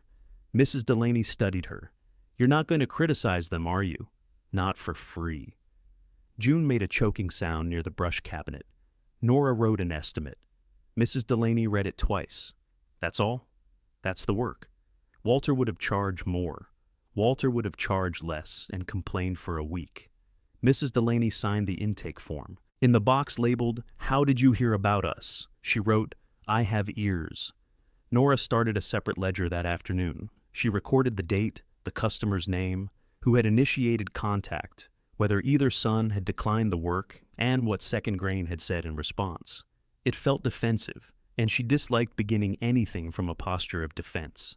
Still, she had spent enough years keeping records Walter found unnecessary to know that memory became unreliable the moment money and family entered the same room. Mrs. Delaney's sideboard took 4 hours of labor and 3 days of waiting between coats. The scratch disappeared, unless light struck from the side. Nora pointed out the faint depression during pickup. Mrs. Delaney bent until her face was level with the top. I don't see it. It's there. So are my roots. We proceed. She paid, carried 2 drawers herself, and left behind a folded piece of paper with 3 names on it. The calls did not turn into a flood. They arrived in uneven clusters, often while Nora was holding something sticky. The retired teacher brought the scratched writing desk. Judith Hastings sent photographs of the walnut desk upstairs. A man wanted them to repair 6 dining chairs by Friday for a party he had known about for 4 months. Nora said no. He called Grant, then Miles, then called back and asked whether Monday would work. No, Nora said. She hung up and felt guilty for 20 minutes. We cannot accept every orphaned emergency, June told her. They're chairs. They are somebody else's poor planning wearing upholstery. Nora taped the sentence above the telephone. They chose jobs carefully. Ben handled structural work. June did most of the stripping and finishing. Nora assessed pieces, mixed final colors, scheduled transport, wrote estimates, and spent more time than she expected, explaining to customers why restoration was not always the right choice. One woman brought photographs of a factory-made chest with water damage. Repair would cost 4 times its value. But my mother owned it, the woman said. Did you like your mother? The woman stared at Nora. I'm asking because sometimes we keep the wrong object out of duty. After a long pause, the woman admitted she had always hated the chest. Nora charged nothing and recommended a moving service that would dispose of it responsibly. June waited until the woman left. A powerful revenue model. She'll come back when she owns something she likes. You hope? No, I hope she goes home relieved. The woman returned 9 days later with 2 lamps and accepted the estimate without question. Second Grain's first month ended with more work than Nora had predicted and less money than any of them wanted to admit. The Hastings desk caused most of the trouble. It was larger than Judith's photographs suggested and located on the 3rd floor of the hotel. The service elevator was deep enough, but the door was 2 inches too narrow for the desk's fixed base. Grant would have known that. Walter would have known it. Nora had measured the desk and forgotten to measure the elevator opening. The rented truck waited at the loading dock while Ben and 2 hired movers tried every angle that physics permitted. The desk remained unmoved. Judith stood with Nora in the corridor. Can it be disassembled, not safely here? What happens now? We hire a hoist and take it through the window. Judith looked toward the tall 3rd-floor window. Is that normal? It will be once we've done it. The hoist company could not come for 6 days. Nora paid the movers for the wasted trip, extended the truck rental, then returned the truck because the extension cost too much. When the hoist finally arrived, they rented another truck and hired the movers again. The desk came through the window without a scratch. The profit from it vanished before they began the repair. The extra expense consumed nearly everything Second Grain had earned that month. Ben wanted to add the unforeseen transportation cost to Judith's invoice. Nora refused. It was my measuring mistake. It was our job, Ben said. My estimate. Our estimate. I signed it. June put down her scraper. This is not Walter's shop. Nora looked at her. You don't get to absorb every problem by yourself and call it responsibility, June said. We agreed on shares. That includes mistakes. You shouldn't lose money because I forgot a doorway, and you shouldn't lose it alone. Ben leaned against the work table. We split the mistake 3 ways. Then we add elevator measurements to the form. I don't need to be protected. That's useful, June said, because we are disagreeing with you. Nora wanted to argue. The old habit rose quickly. Calculate the loss privately. Move small amounts between categories. Tell everyone the month had been fine. Walter had never asked where fine came from. Grant and Miles had grown up believing fine was the natural condition of a business after men finished the visible work. She opened the ledger and divided the loss by 3. It hurt more than paying all of it. Sharing the cost meant admitting she was not the only person entitled to make sacrifices. They added doorways, elevators, stairs, windows, and loading restrictions to the intake form. 2 weeks later, Ben drove the restored desk back to the hotel. The hoist company raised it through the same window. Judith approved the work and paid exactly the original estimate. Then she handed Nora an envelope. If this is extra, I can't accept it. It's not. It's a photograph. Inside was a picture of the desk in the upstairs sitting room, afternoon sun warming the walnut. On the back, Judith had written, My father signed his first hotel loan here. Thank you for not telling me what it was worth. Nora kept the photograph in her desk drawer. The work began changing her days. She stopped waking at 4 to listen for Walter's breathing. Now she woke at 5:30, thinking about Stain. The improvement felt disloyal until she grew too tired to argue with it. Her right hand remained troublesome. One afternoon she tried to help Ben turn a walnut cabinet onto its back. Pain shot through her wrist, and she lost her grip. The cabinet dropped onto a padded block. No damage occurred, but the sound brought June running from the finishing room. What did I tell you? Ben demanded. That block should be 2 inches farther left. What did I tell you about lifting? Nora flexed her fingers. You've told me many things. Most of them involve donuts. Ben walked away before anger made him louder. June brought the folding chair and set it behind Nora. I do not need to sit. You can sit or go home. You used that line already. It worked. Nora sat. Later, she found a pair of padded braces in her desk with no note. Ben denied buying them. June denied it less convincingly. Nora wore them the next day and thanked neither one, which everyone understood as surrender. She continued forwarding modern custom inquiries to Miles and large restoration work to Grant. Neither acknowledged the referrals. Grant returned 2 because the customers objected to his consultation fee. Miles lost 1 after telling a woman her existing dining set was too dated to justify modification. The woman brought the set to second grain. Nora declined it because the work required custom fabrication beyond their scope. The woman drove to an independent cabinet maker in another town. That evening, Miles called. You sent Lorraine Kessler out of town. I sent her to you. She wanted me to alter old chairs to fit a new table. I offered to build chairs that matched. She didn't want new chairs. She told me you said that. I said we couldn't do the work. You could have convinced her to buy something she didn't want, to trust my recommendation. Nora turned in her desk chair. Through the partition, June was brushing sealer onto Edith Carraway's small sewing table. Edith had brought it directly to second grain and insisted Nora write on the intake form that no colored classification applied. I cannot make people trust you, Nora said. You did for Dad. Your father earned it. I maintained it. And now you're spending it. The words struck because they were not entirely unfair. Nora looked at their customer ledger. 15 of the 19 names belonged to people Walter had served. They had called Nora, but they knew her through Mercer. Second grain had not appeared from empty air. I won't solicit anyone, she said. I won't use the Mercer name. I'll keep referring work that fits your business. How generous. What else do you want? My customers back. They aren't yours. Miles went silent. Nora regretted the sentence immediately, but not enough to withdraw it. He said, Grant's talking to a lawyer. For what? You're using Dad's reputation to compete with the companies that inherited it. I inherited his reputation too. That isn't what the will says. The line went dead. The next morning, a courier delivered a thick envelope to second grain. Nora signed for it at the loading door. The return address belonged to a local law office she recognized from invoices at Mercer Restoration. Inside was a letter instructing Second Grain to stop contacting Mercer customers using confidential business information or implying any connection to Walter's former company. It demanded the return of all copied records, formulas, samples, and customer materials. June read it over Nora's shoulder. Did we contact anyone? No. Do we have copied customer records? No. Didn't you make those sample boards?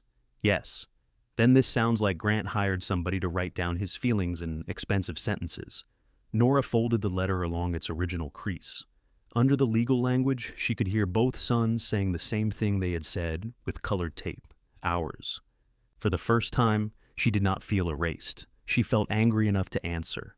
Nora's first response filled 3 pages and included the sentence, "My relationship with Edith Carraway predates your client's ability to tie his shoes." June read it twice. "It's excellent," she said. "We should burn it. I am not burning it."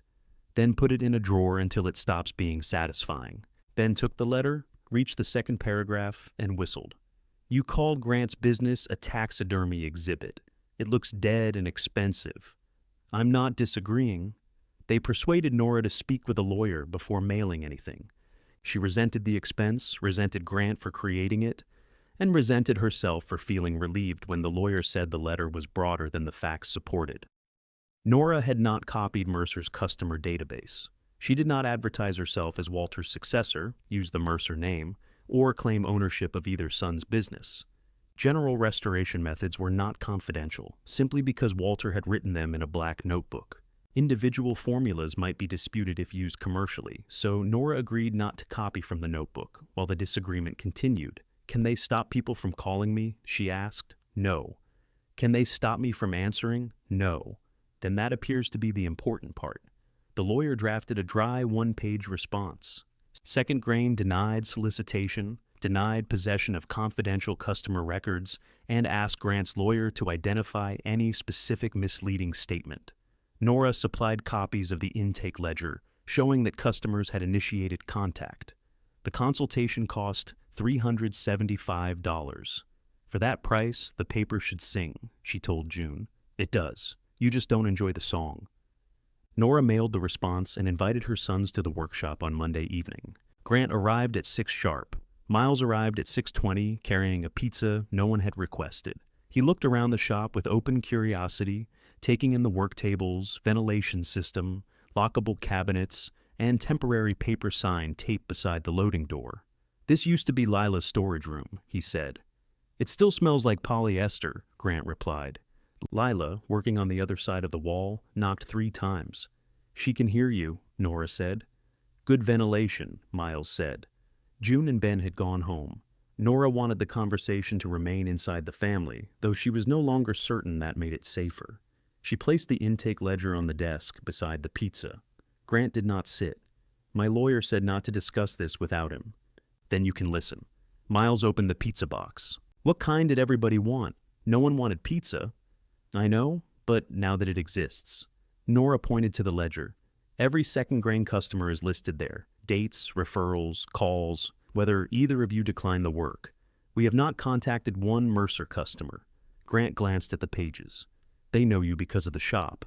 They know me because I worked there, under Dad's name. Under your grandfather's name, actually. Walter inherited the name too." Grant folded his arms. Miles took a slice and sat on the corner of Ben's work table.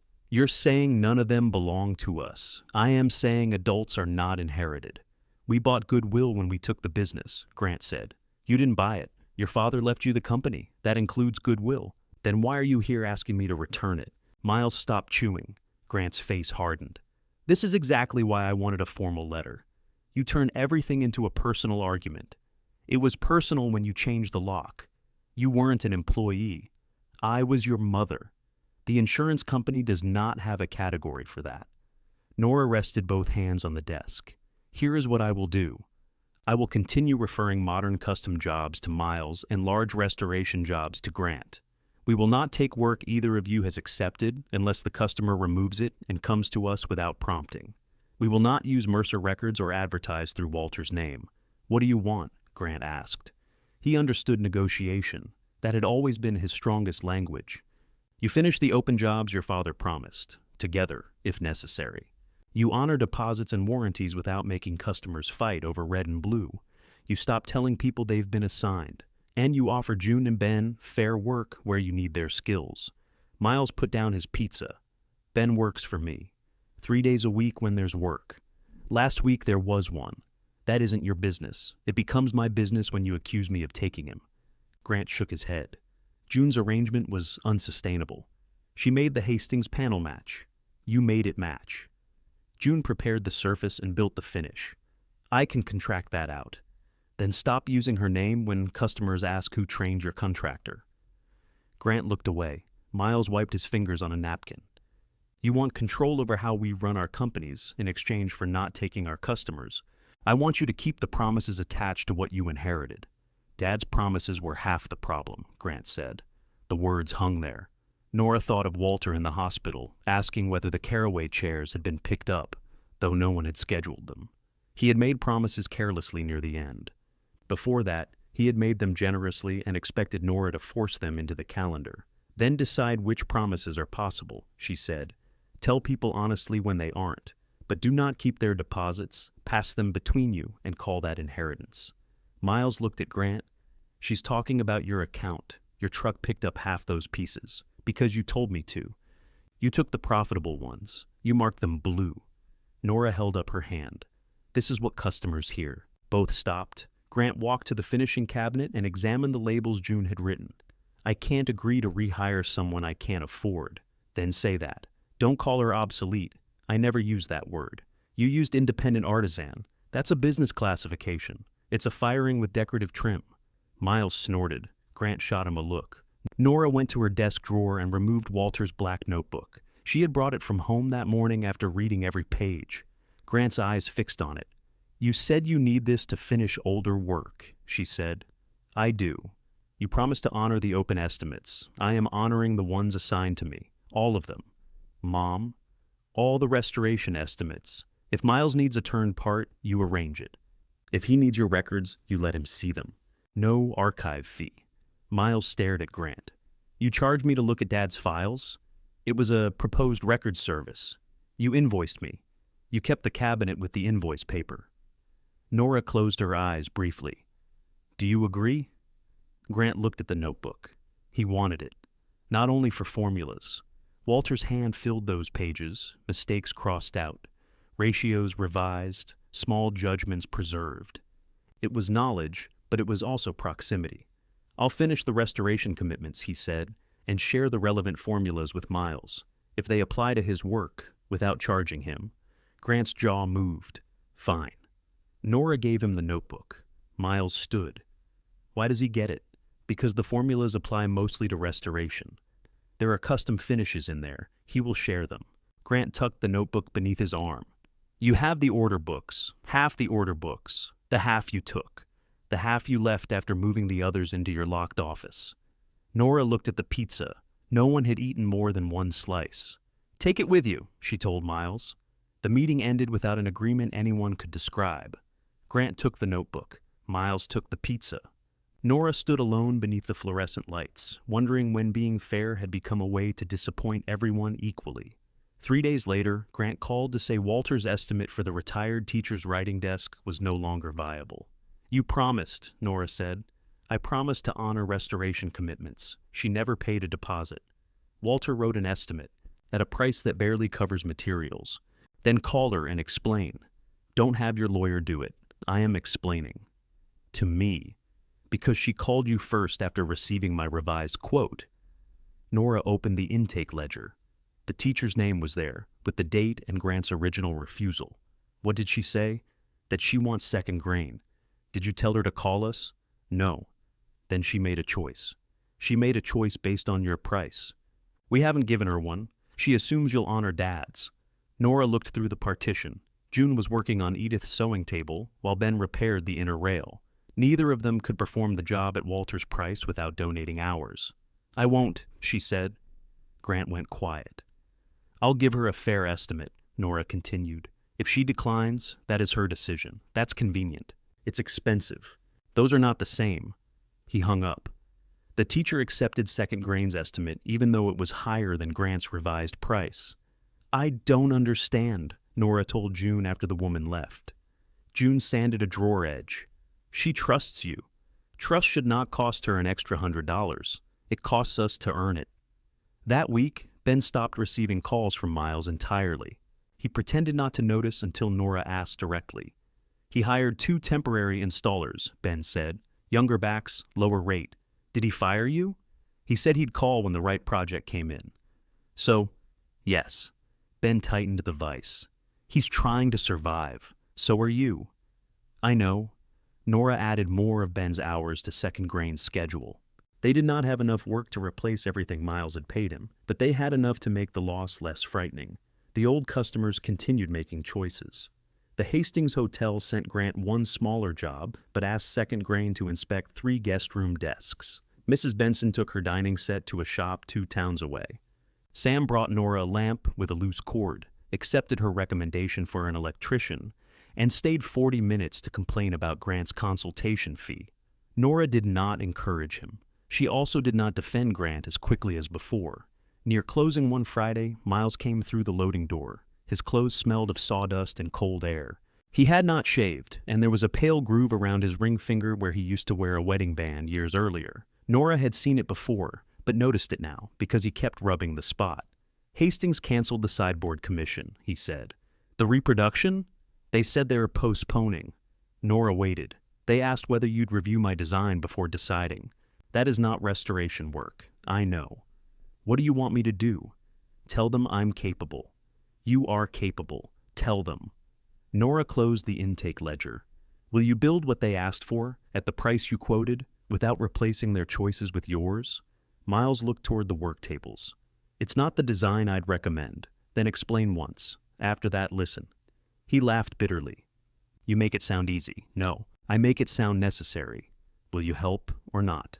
She thought of the legal letter, Ben's missing hours, Walter's boat disappearing down the highway, and Miles changing the bulb over her garage without mentioning it. I will review the design for a consulting fee, she said. I will tell them the truth. Miles nodded. At the door, he turned back. They all trusted Dad. They trusted what happened after they called. That sounds like you're saying it was you. No, Nora said. I'm saying it was never just him.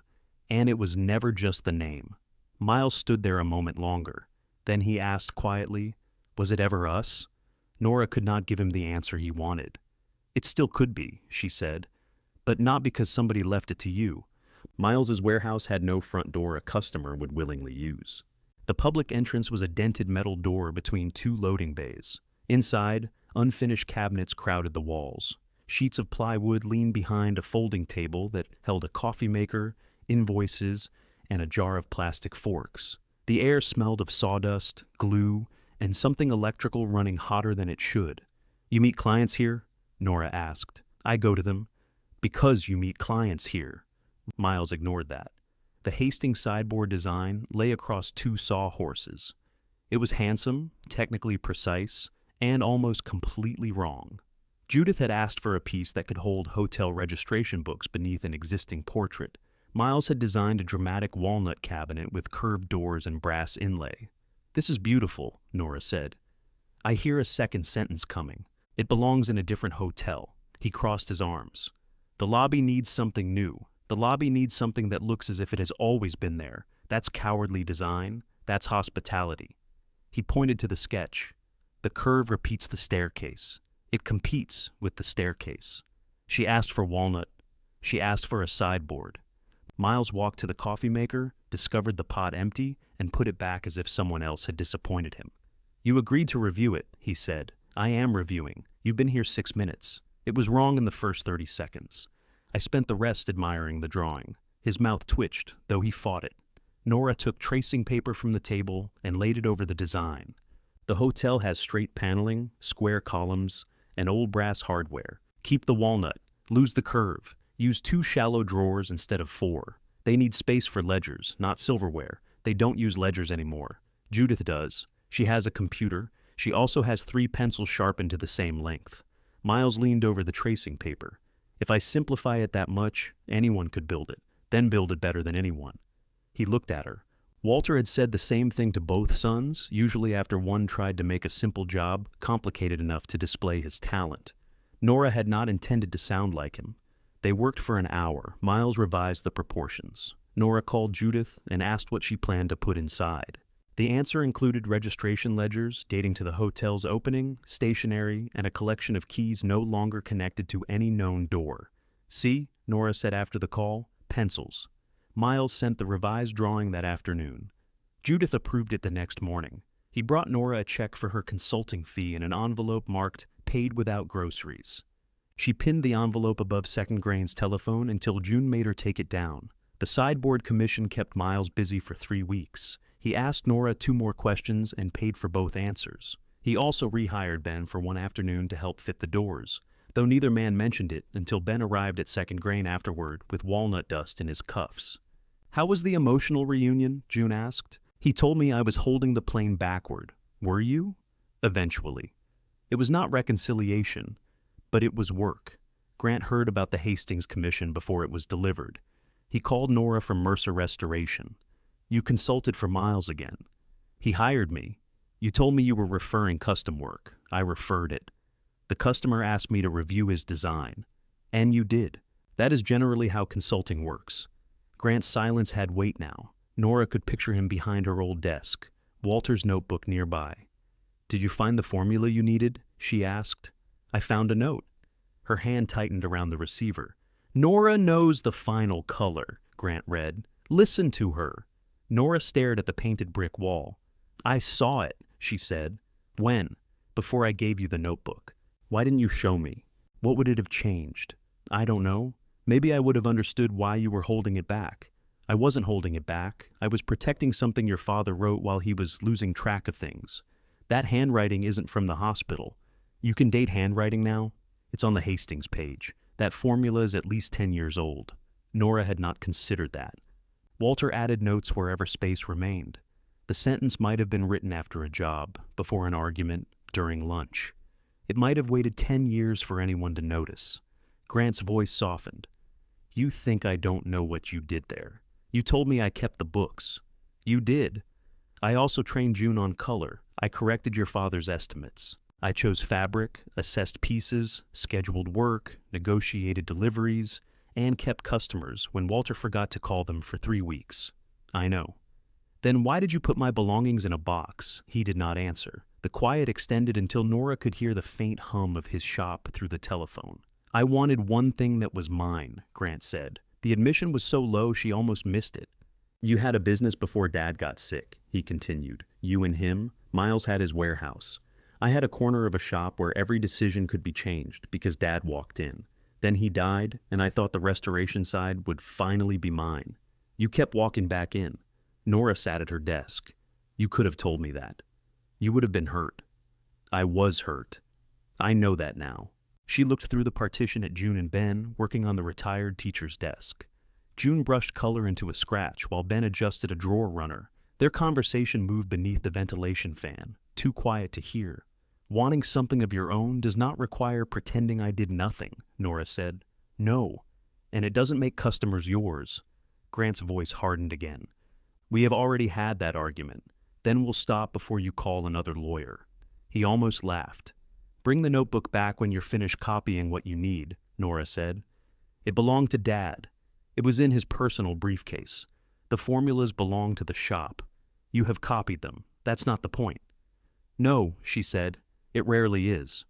Grant kept the notebook. Second Grain's schedule filled through the next month, but not with the profitable work Nora once imagined full calendars represented. Small repairs crowded out larger jobs. Transportation costs rose. A customer delayed pickup of a finished armoire and occupied one wall for 3 weeks. Another disputed the price of replacing hand-tied springs after approving the estimate in writing. Nora promised completion dates too quickly. She wanted every person who had been dismissed by Grant or sold something unwanted by Miles to experience perfect care. That desire added 3 chairs to a week that had room for 1. Ben found the revised schedule on the wall. "No." Nora looked up from an estimate. "No what?" "No Friday pickup for the Wheaton chairs. She has guests coming. Then her guests can sit somewhere else. We promised." "You promised." June emerged from the finishing room. "What happened?" "She scheduled the Wheatons for Friday." June looked at Nora. "Why?" Because Mrs. Wheaton was upset. Did upsetting you repair the chairs faster? I can do the seat covers tonight. With which hand? Nora glanced at the braces in her drawer. Ben removed the pickup time from the board. Call her. She'll leave. Then she leaves. We cannot build a reputation by disappointing people. We cannot build one by lying, he said. Those chairs will not be ready. The words stung because they sounded like Nora's own advice to her sons. She called Mrs. Wheaton, apologized, and offered Monday. Mrs. Wheaton complained for 4 minutes, accepted Tuesday, and thanked Nora for calling. June erased Tuesday and wrote Wednesday. Now she gets surprised pleasantly, June said. Nora did not apologize for overpromising. She changed the schedule. On Friday, instead of working late, the three of them ate dinner in the shop. Ben brought fried chicken. June brought coleslaw. Lila came through the back door carrying a cake that leaned to one side.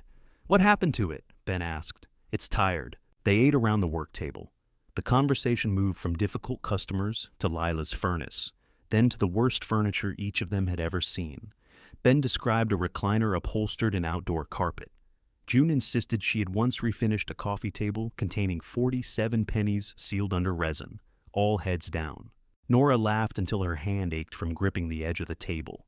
When she got home, the house felt emptier than usual, but not hostile. She stood in the kitchen without turning on the light. Walter's shoes remained under the hall bench. She had stopped pretending the donation bag was full. The next morning, she put the shoes in a box. She did not donate them. She carried the box to the spare room closet and placed it on the floor. It was 6 feet farther from the door than before. Grant's business began losing more than small sentimental jobs. 2 customers retrieved unfinished pieces after outsourced work amidst promised dates. The Hastings Hotel declined his revised service agreement. A longtime designer who had sent Walter steady work chose a larger restoration company because Grant lacked the equipment Miles had taken. Miles's sideboard pleased Judith, but the commission barely covered the weeks he spent on it. He priced the next custom job higher and lost it. His temporary installers moved on to steadier work. The brothers responded by advertising. Grant bought a full-page magazine ad featuring Walter's photograph without Nora's permission. Miles paid for online videos showing him building a table while music played louder than the tools. Both used the phrase, the Mercer tradition. Neither mentioned the other. The old customers noticed. Mrs. Delaney brought the magazine to Second Grain and slapped it on Nora's desk. He made Walter look like he sold cologne. The photograph showed Walter leaning against a workbench, arms crossed, wearing a clean shirt Nora did not recognize.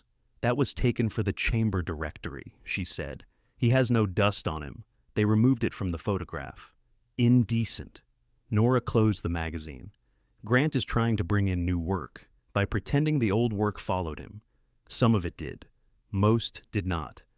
The brothers could attract first-time customers, but too many long relationships had gone quiet. People who had once waited months for Walter would not wait for sons who spoke as if patience were owed to the name. A week after the magazine appeared, Miles called and asked Nora to come to her house Sunday at 6. I'm usually already at my house, she said. Grant and I need to talk to you. Together? That's why I'm warning you. They arrived in the same truck. Grant carried a leather folder. Miles carried nothing, not even unrequested food. They sat at the kitchen table with Walter's empty place between them. Grant opened the folder and slid a printed proposal toward Nora. A regional home furnishings company wanted to purchase the Mercer name, combine the brothers' remaining operations, and market the business as a heritage division. The offer was not enormous. After debts, refunds, and closing costs, both sons would leave with enough to start over, but not enough to pretend they had won. They want proof the customer relationships can be retained, Miles said. Nora kept reading. Grant placed a second page beside the proposal. At the bottom was a blank line beneath her typed name. Nora looked at her sons across Walter's table. For the first time since the red and blue tape appeared, they were asking her permission before dividing what remained. Nora read the page beneath her name. The statement had already been written for her. For more than 4 decades, my late husband, Walter, and I proudly served this community through Mercer Furniture Restoration. I am pleased to see that tradition continue under new ownership with the same commitment to craftsmanship, trust, and personal care our customers have always known. Below the signature line, Smaller print required her to assist with a 60-day customer transition and refrain from offering competing restoration services within 25 miles for 3 years. She read that section again. "You said endorse," she told Grant. "This says close my business. It says avoid competing services," he replied. "What services do you think we offer?"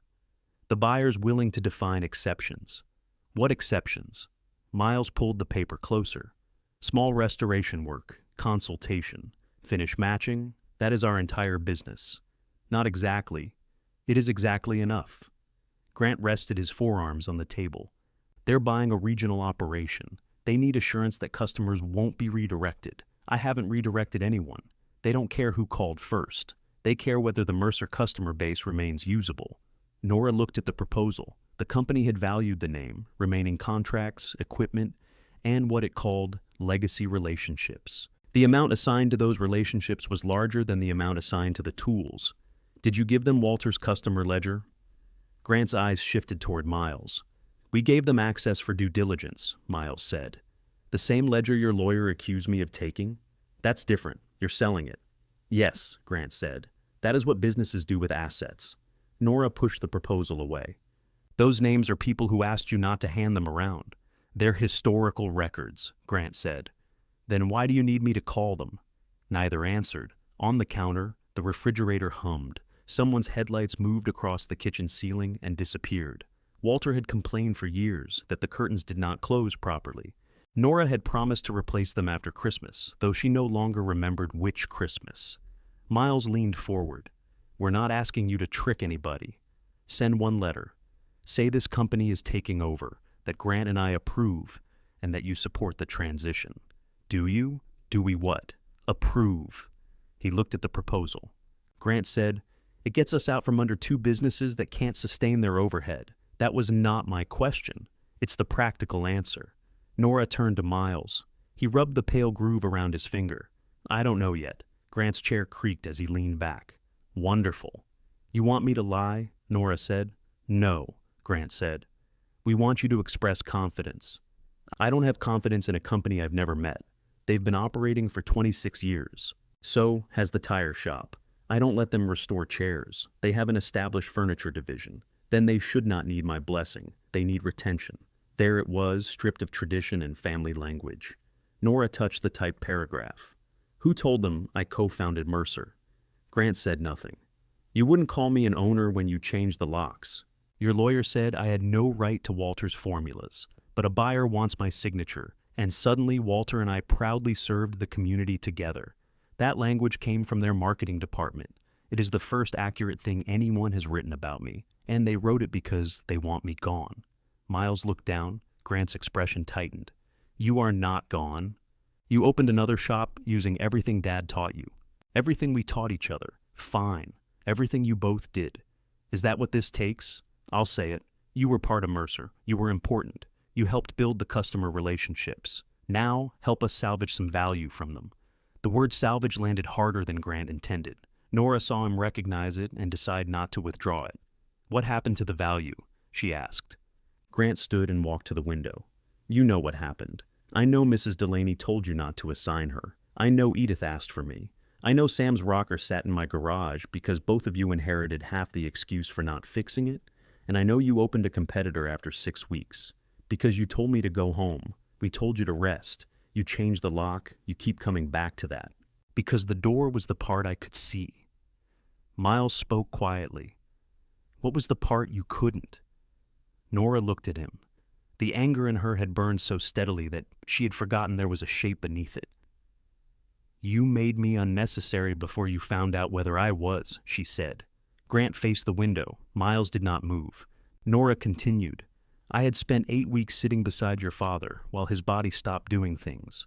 Every day someone asked me to accept another loss. His driving, his work, his voice. Then 4 days after we buried him, I walked into the shop and found my desk emptied.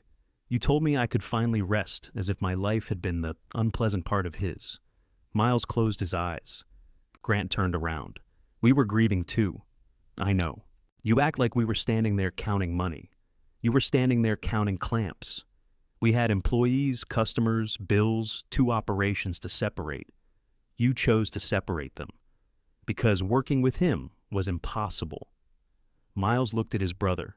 Thank you. You said the same thing. I didn't order signs while Dad was still alive. Grant's face changed. Nora held up a hand before the argument could move away from her again. I know you were grieving, she said. Grant, you kept the old shop running when Walter could not remember which day deliveries were due. Miles, you brought him tools in the hospital because he needed to feel like someone might still ask his opinion. You both loved him. Loving him does not make everything you did afterward loving. Grant returned to the table but remained standing. So punish us, he said. That's what this is? No. You could make one phone call and preserve the sale. I could make a dishonest phone call and harm my partners. June and Ben. Yes, your partners. Grant said it as if the word belonged to the same injury as the changed lock. They did not ask me to disappear, Nora said. We're your sons. You keep saying that when you want it to function like credit. Miles pushed his chair away and walked to the sink. He filled a glass, drank half, and left it on the counter. Walter used to do the same thing. Nora's irritation arrived so normally that she almost laughed. Grant opened the leather folder and removed a spreadsheet. Without your endorsement, they lower the offer by almost 40%. They'll buy selected assets and the name, but not the customer portfolio. That may be what those things are worth. To you, to the people refusing to follow. Some customers stayed. Then the buyer can value those. The retention numbers aren't enough. Nora sat back. I will give you a truthful statement. I will say both of you are skilled. I will say the businesses belong to you and that customers should make their own decisions. I will not say Walter approves. He is dead. I will not promise strangers the same care. I do not know them. And I will not close Second Grain. The buyer won't accept that, Grant said. Then you have your answer. Miles returned to the table. What happens if the sale falls through? You decide whether to keep going, sell separately, or liquidate. And you buy everything for pennies? Nora's hand tightened. Is that what you think I arranged? I don't know what to think. Then think longer before you accuse me. She went to the sideboard and retrieved a sheet from her household folder. It contained a list of equipment Second Grain needed. The long clamps at Grant's shop, Miles's lathe, a spray cabinet, 2 drying racks, and several smaller tools. Beside each item, Nora had written a range based on used equipment prices. If either of you liquidates, she said, Second Grain will offer fair used value for these. We can pay some immediately and the rest over 12 months, secured by the equipment. You are free to sell elsewhere for more. Grant scanned the list. The lathe is worth more, then sell it for more. You've planned this. I plan expenses, you should remember. Miles took the page. You don't want the Mercer name? No. The customer files? No. The building? I cannot afford the building, and I do not want it. Grant pointed to the spray cabinet. This is what June used. That is why we want it. You want the best parts. I want the parts we can use. The rest has value to someone else. Grant walked into the hall, then came back carrying Walter's black notebook. Nora had not seen him bring it in. He placed it on the table. You gave me this on a condition, he said. Yes. I finished the restoration deposits. Refunded 3 I couldn't honor. Nora looked at him. All of them, all of mine. Miles still has 2 custom deposits. I'm finishing those jobs, Miles said.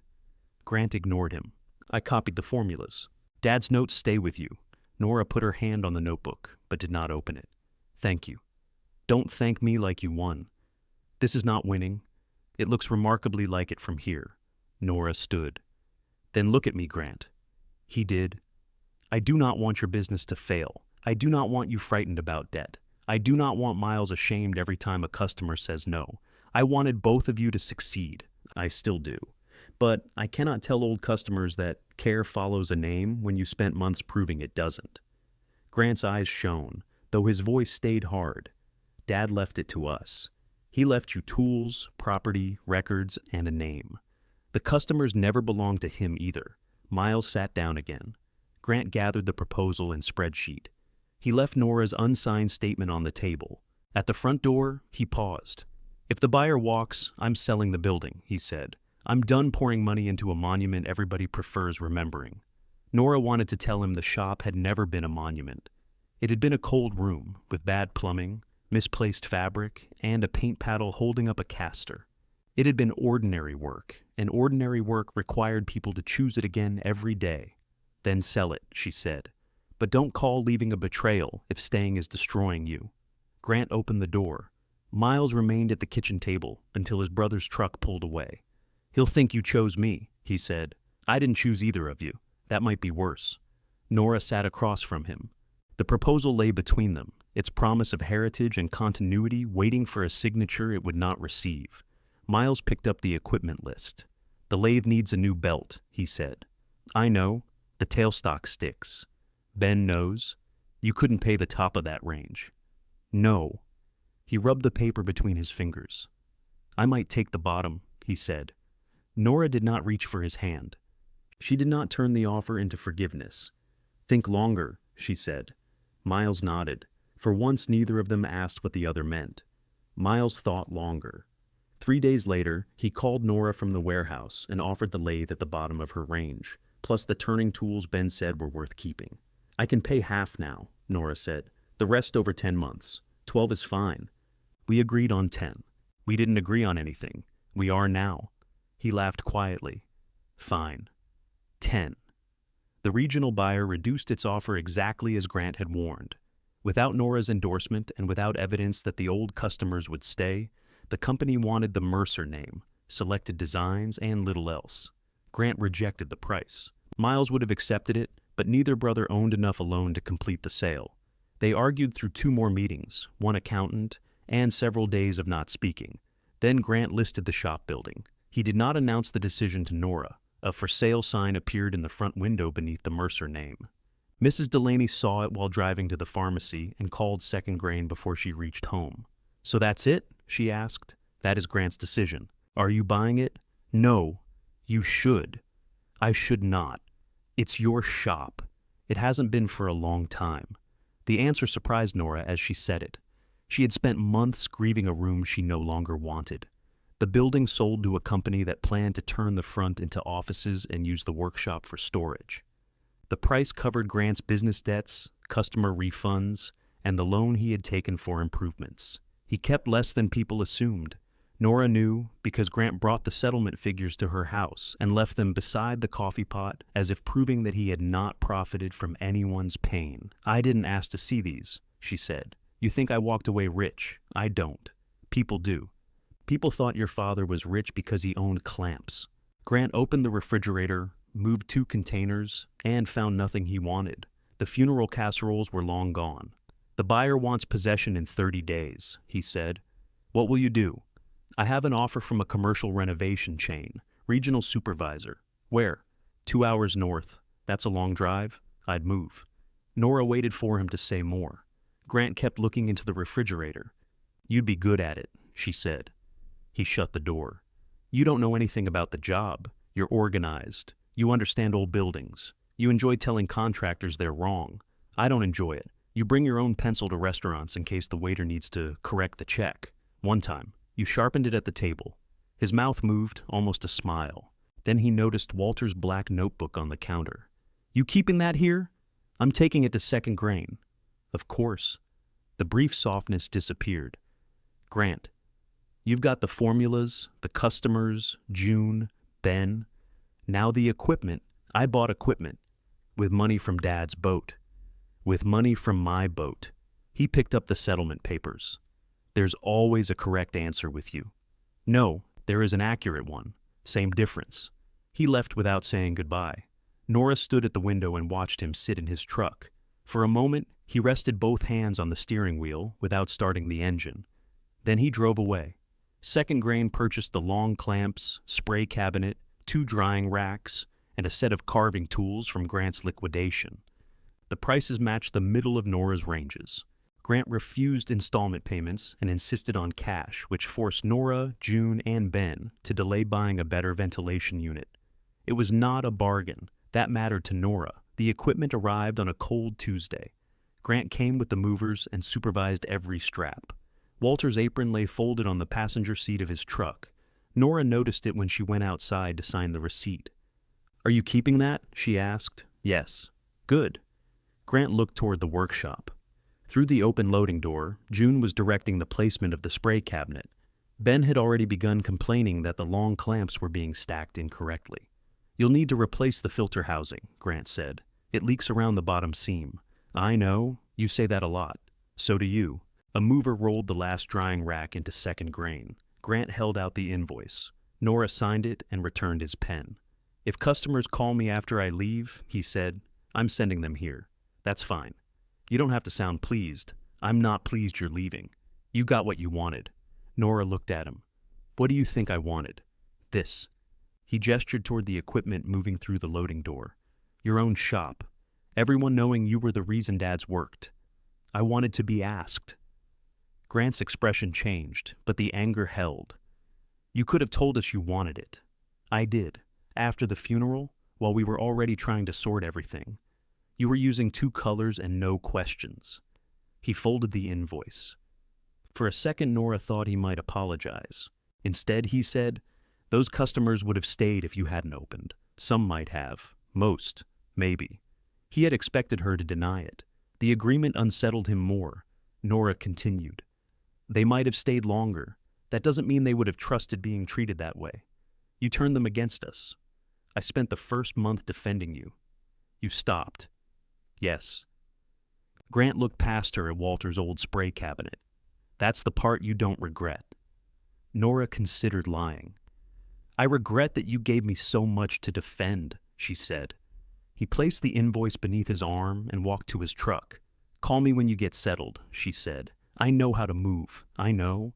He climbed in beside Walter's apron. Nora stayed in the alley until the truck disappeared. Grant took the renovation job and moved north. His calls came rarely and remained practical. He asked whether the spray cabinet filter had been replaced.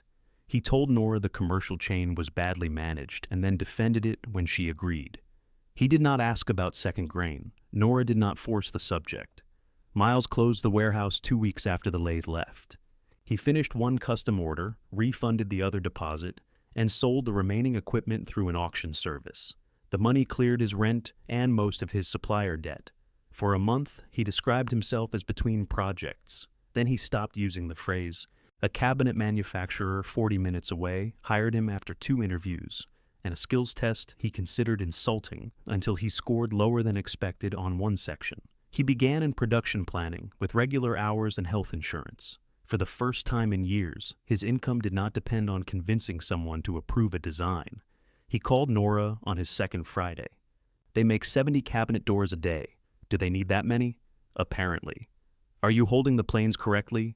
Ben must have told her more than Miles realized. He groaned.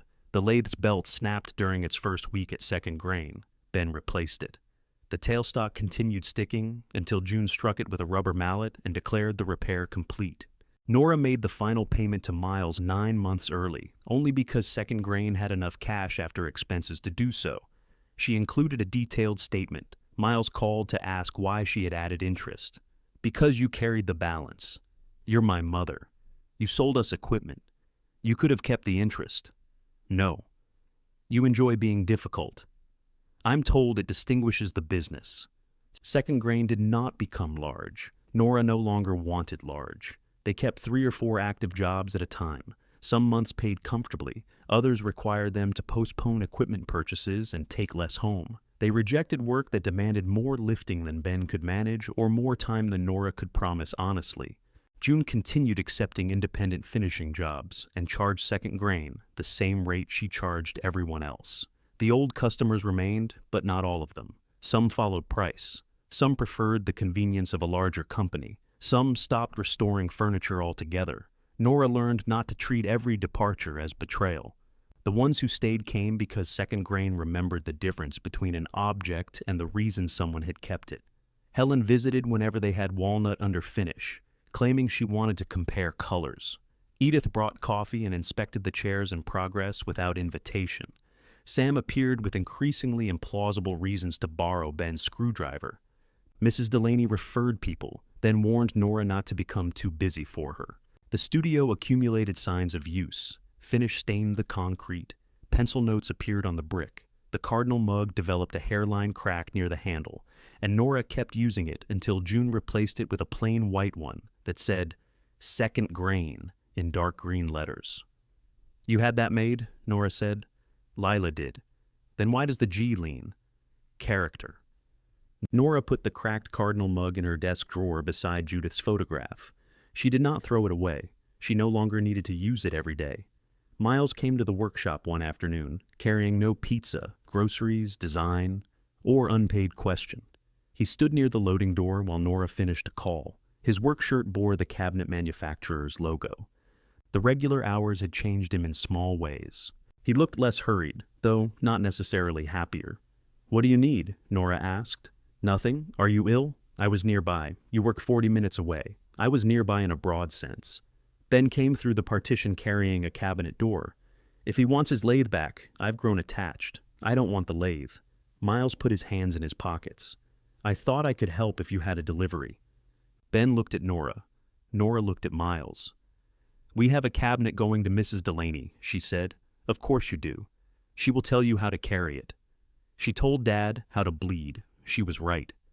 Miles helped Ben load the cabinet.